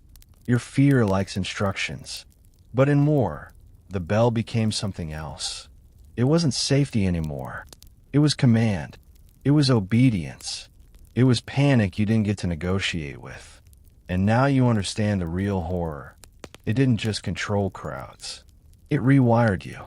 Historians still argue whether wartime bells really counted as propaganda. You think they absolutely did. You've lived inside that sound. You've felt how a single toll could freeze your blood or electrify every tendon in your legs. You've watched whole groups move like a single organism, not because they understood, but because they've been trained to respond. That's the dream of every ruler, and the nightmare of everyone ruled. You start seeing how deeply sound has been used to shape truth. There's a story going around, passed by refugees, carried on boots instead of parchment, that in one occupied city, the invaders took over the cathedral tower. They rang a victory peal every morning. Long, joyful, triumphant.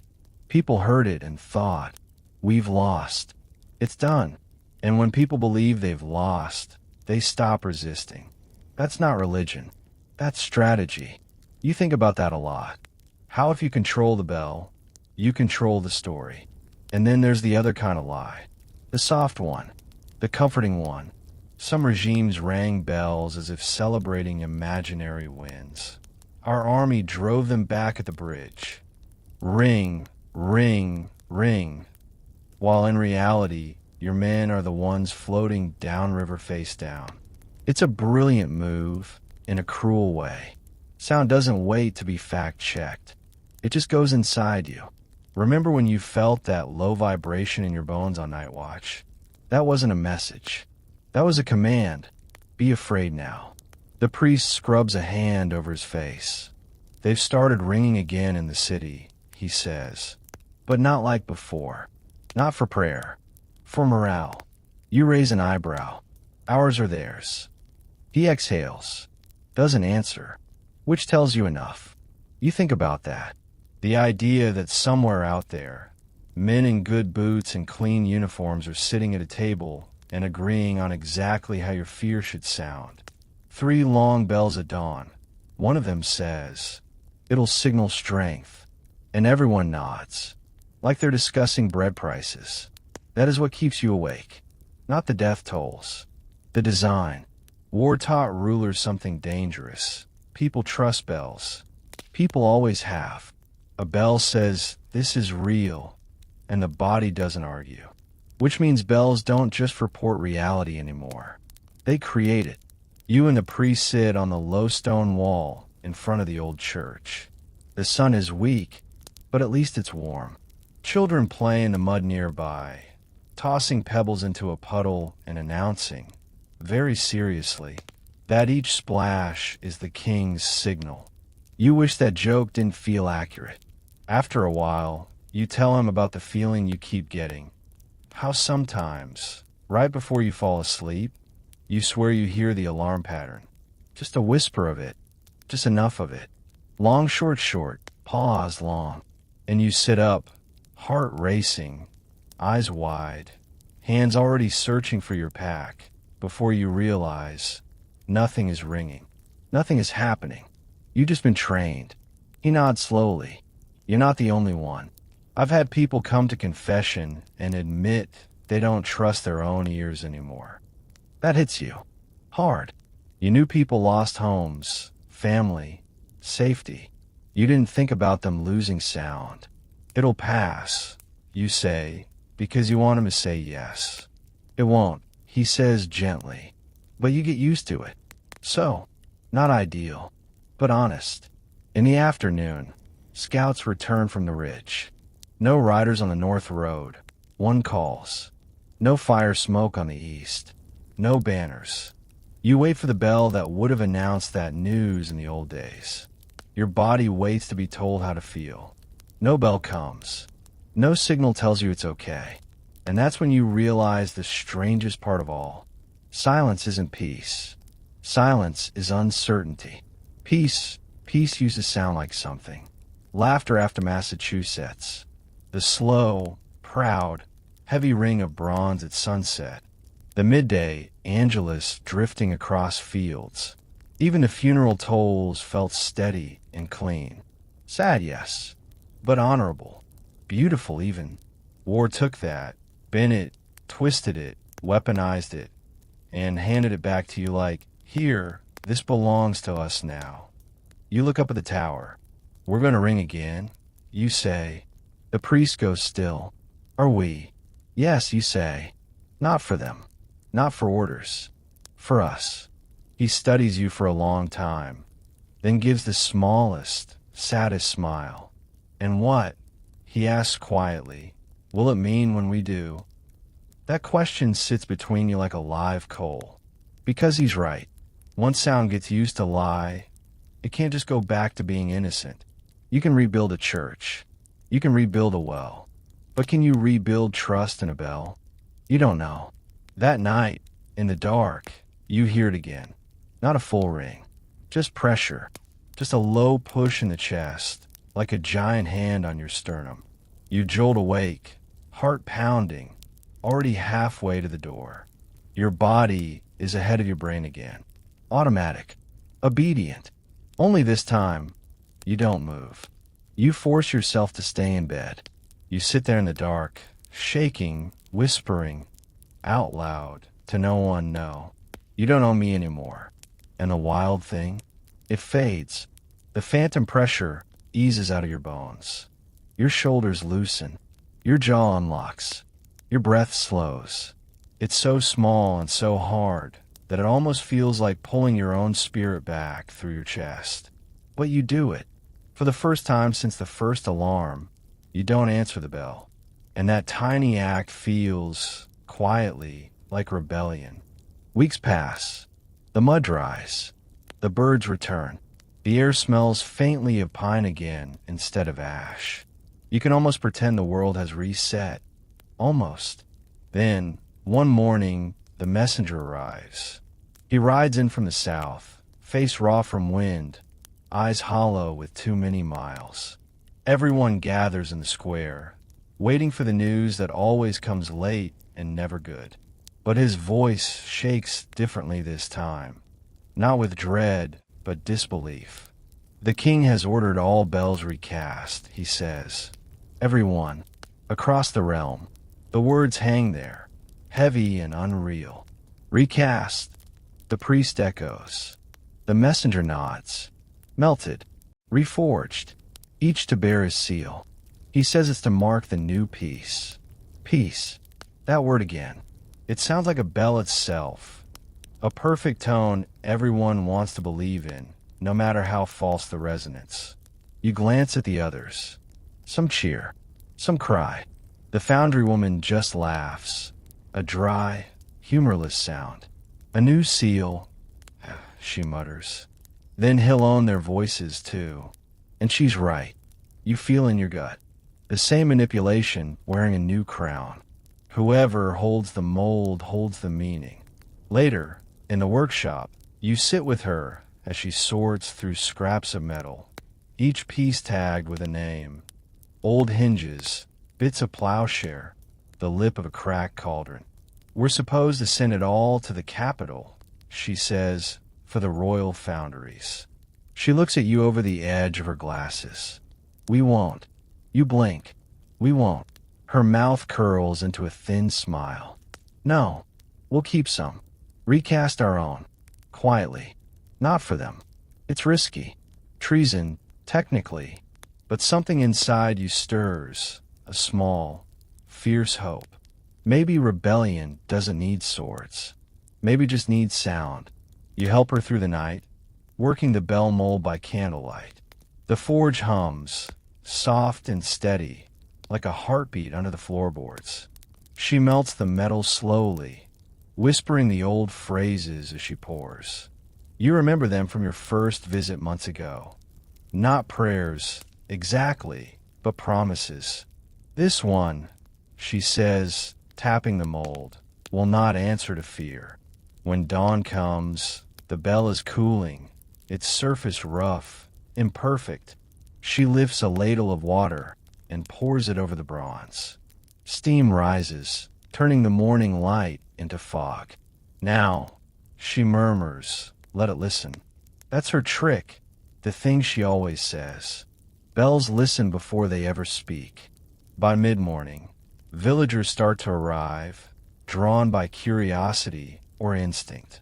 Even the priest comes, hesitant but unable to stay away. You'll be punished for this, he says quietly. Maybe, she replies, but I'd rather be punished for ringing than praised for silence. You can't help smiling. When they hoist the bell in a place, small, simple, unpolished, it gleams faintly in the sun. It's lighter than Union, but there's something alive in it, something sharp and awake. The foundry woman hands you the rope. Go on, she says. You've been listening long enough. Your hands shake. Everyone's watching. You pull. The bell sings. It's not loud. It's not perfect. It wobbles in pitch, catches halfway through, then clears, a note that feels like breath after holding it too long. The priest closes his eyes. The crowd stands still. For a moment, you think the note will fade quickly, like all sounds do. But it doesn't. It lingers. It wants to linger. You can feel it reverberating through your chest. humming behind your ribs. A boy near the front whispers, "What does it mean?" You take a slow breath. "It means we're alive," you say, "and we're not afraid anymore." The foundry woman chuckles softly. "Good enough." But as the note fades, another sound catches your attention. Faint, distant, impossible.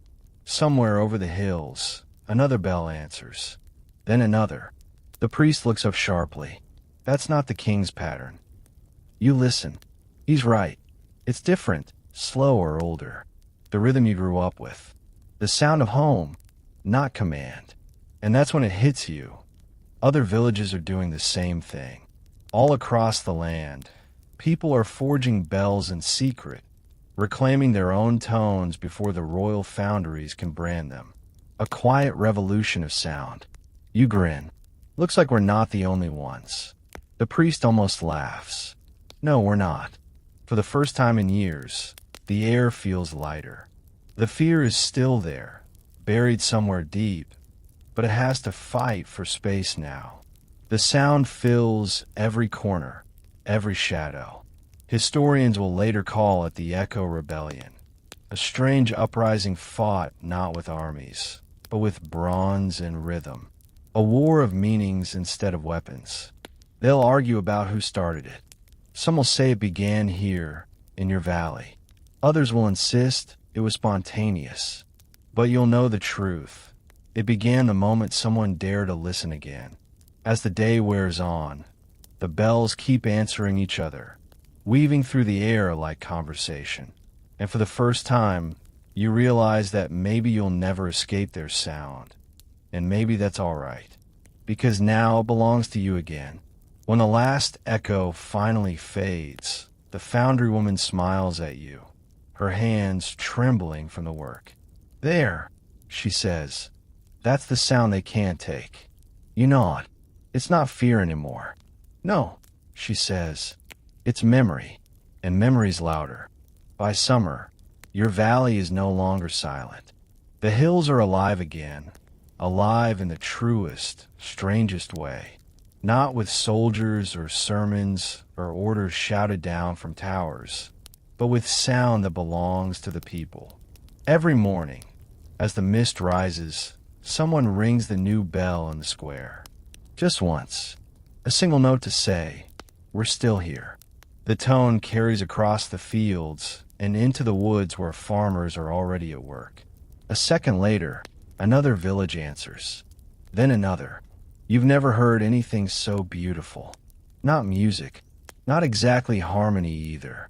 Just survival made audible. The priest starts calling it the chain of dawn.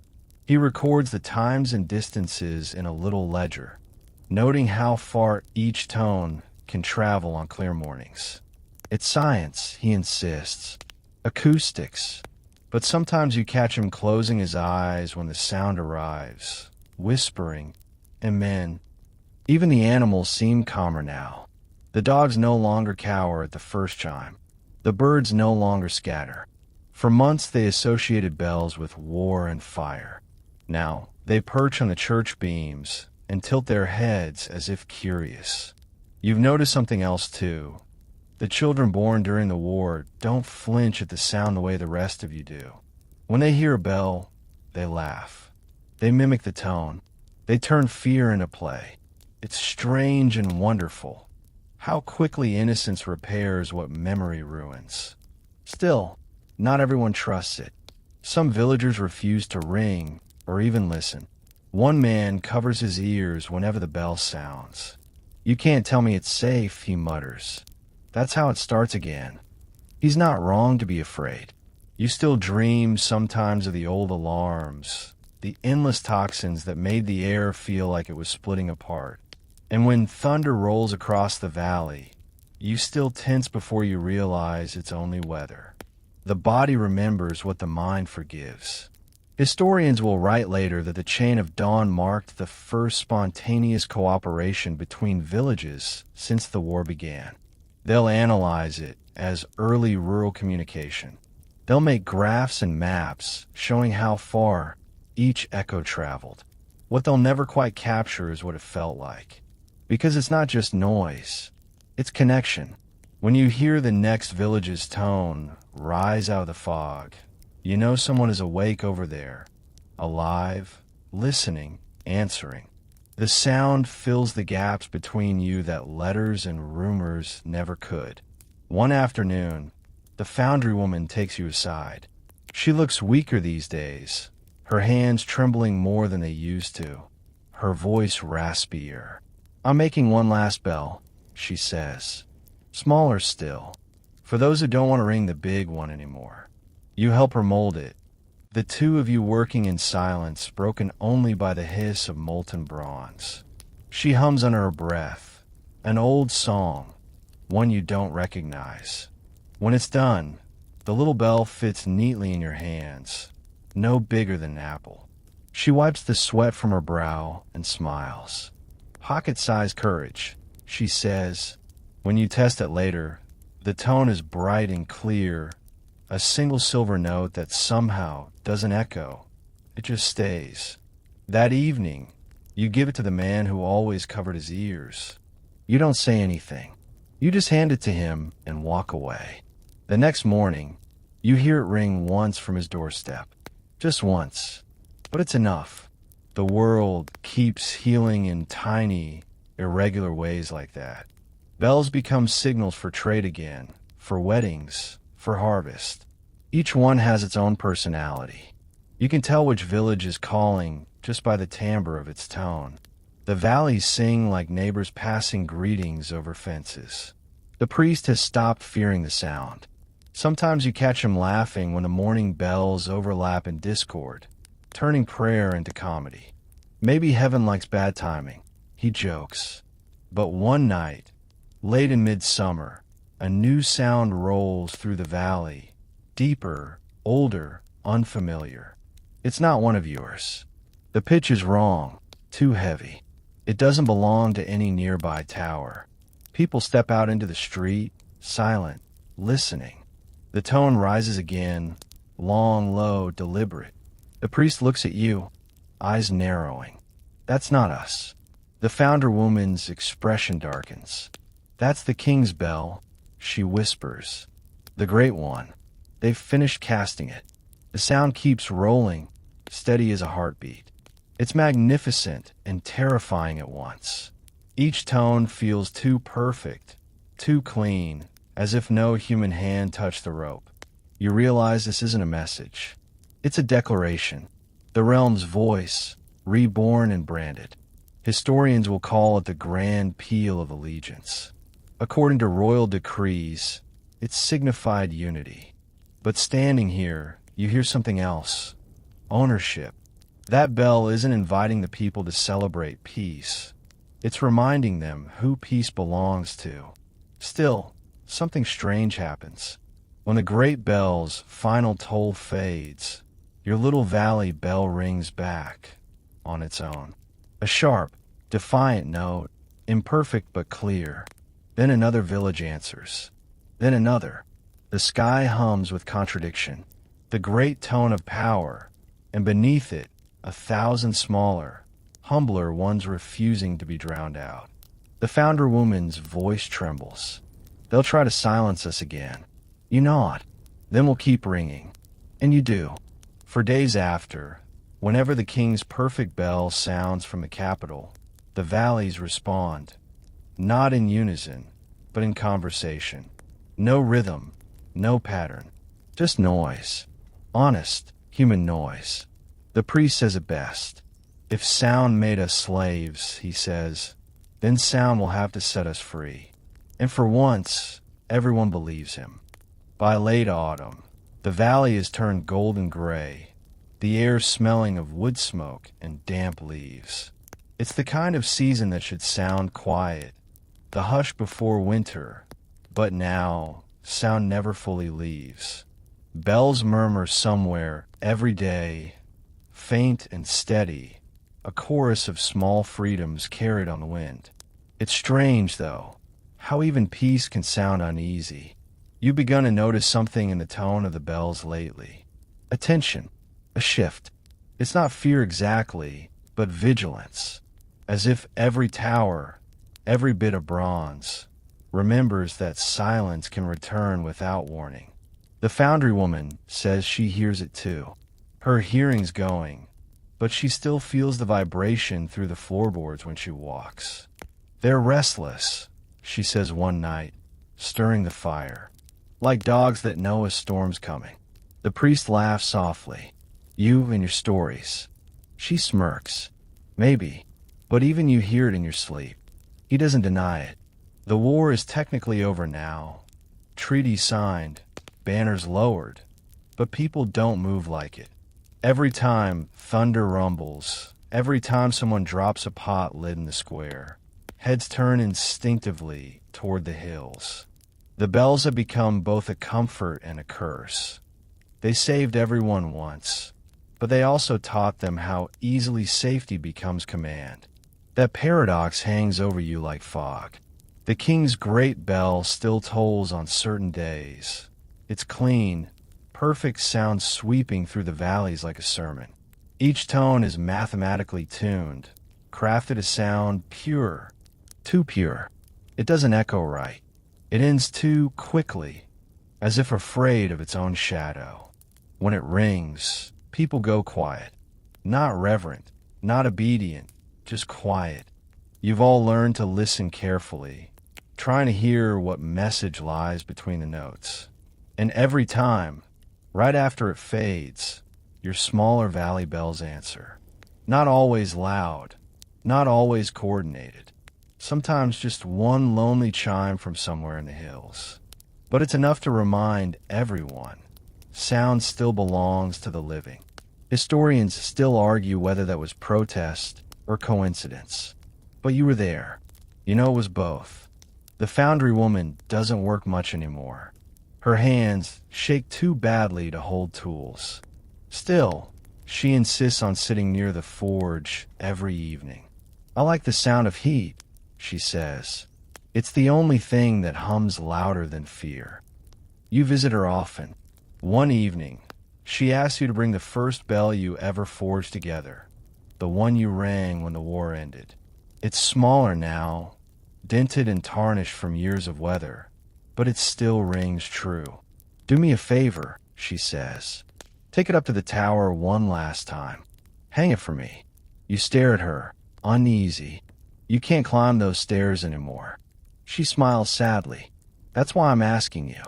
The next morning, you do as she asks. The air is cool and bright. You climb the narrow spiral staircase, each step echoing hollow under your boots. The tower feels both familiar and alien. So much has changed, and yet it smells the same. Stone, dust, old smoke, faint traces of oil and faith. At the top, you find the wooden beam you built last year, sturdy but simple. You lift the bell onto its hook, fingers trembling slightly. It's lighter than you remember. Below, the valley spreads out like an old memory. Fields patched in golden green, roofs glinting, children chasing chickens in the mud. Somewhere a dog barks. Somewhere farther, a bell answers. You pulled a rope once. The note rings out clean and low, cutting through the air like a sigh. It's not powerful. It doesn't travel far, but it's real. Down below, heads turn toward the sound. People pause their work. The foundry woman steps outside her forge and tilts her face toward the tower. She smiles. That evening, she passes quietly in her sleep. The priest rings the same bell 3 times for her soul, an old custom revived from before the war. The villagers gather with candles, their breath visible in the cold air. No one speaks until the final tone fades. Then a second bell answers, from the next village over.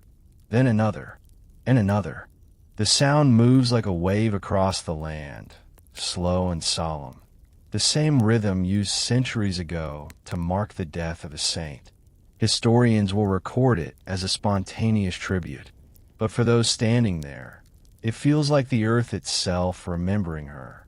Later that night, after everyone has gone home, you stay in the tower, listening to the last faint echoes fading into the mountains. It feels wrong to end the day in silence. So you pull the rope again, one gentle chime for farewell. You half expect the sound to vanish into the dark. Instead, the night gives it back. The echo lingers longer than physics allows, resonating deep in your chest. For a moment, you think you hear a voice in it, soft, amused, proud. Then it fades, leaving only the steady hum of wind. You rest your hands on the rope and whisper, "Thank you." Below, the priest lights a single candle in the church window. Its flame flickers, reflected faintly in the polished curve of the bell. For the first time, you notice how much light bronze holds. Even without ringing, even at rest, it glows as if storing every sound it ever made. You smile. You're never really quiet, are you? And maybe that's the truth of it.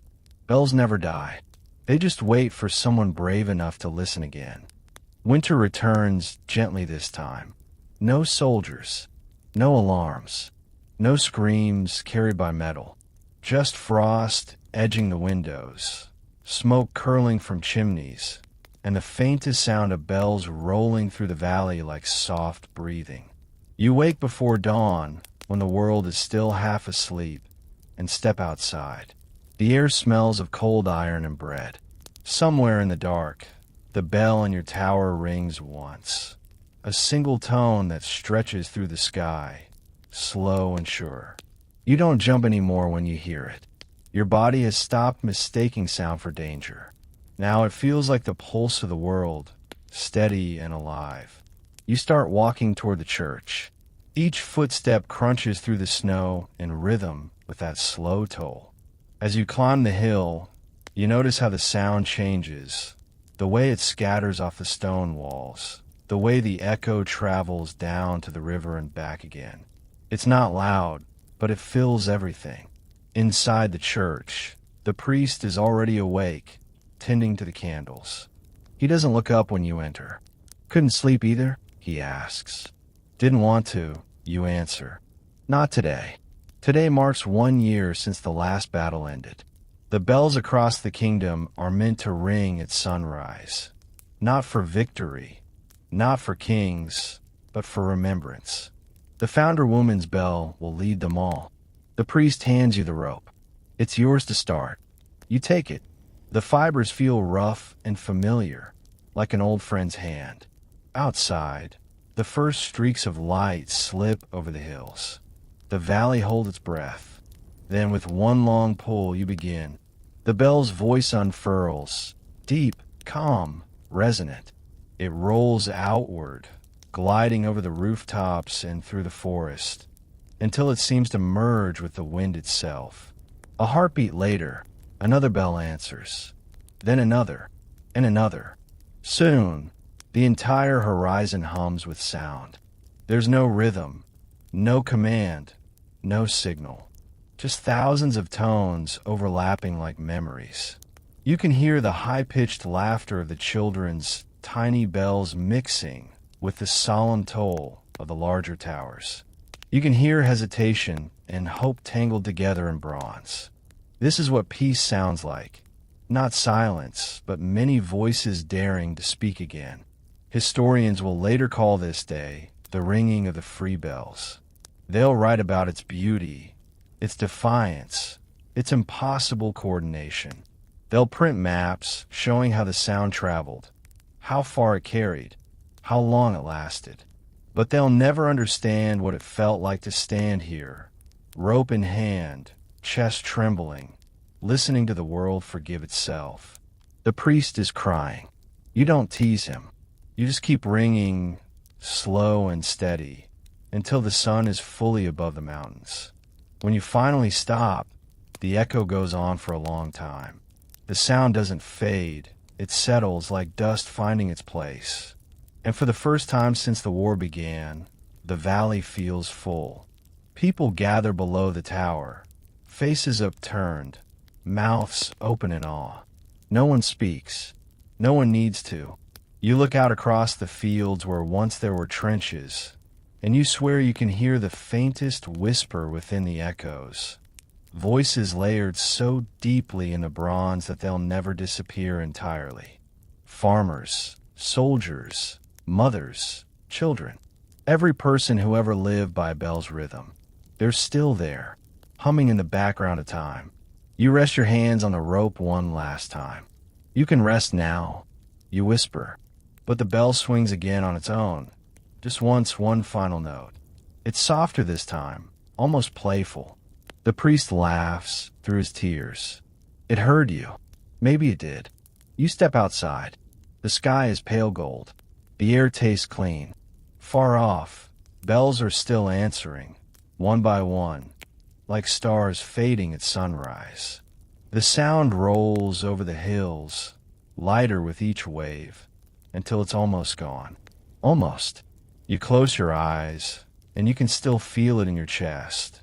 The pulse of something vast and kind, moving through you instead of against you. Not a warning, not a command, just life. And for the first time, you don't fear the sound. You lean into it. It feels like belonging. You sit by the river at dusk, watching the reflection of the tower shimmer on the water. The bell is still now, its bronze catching the last gold of the sun. The day is ending the way it should, quietly, not silently. The air hums with distant tones that no longer frighten you. They're part of the world's breathing, part of your own heartbeat. You can tell the difference now between danger and memory, between alarm and grace. You breathe with the sound, slow and deep. Each exhale softens the edges of thought. Each inhale fills you with a faint, metallic scent of snow and smoke and old hope. If you listen closely, you can still hear the ghosts in the bells. Not haunting, just remembering. They've learned to rest in resonance. And maybe that's what peace really is. The moment when even echoes are allowed to sleep.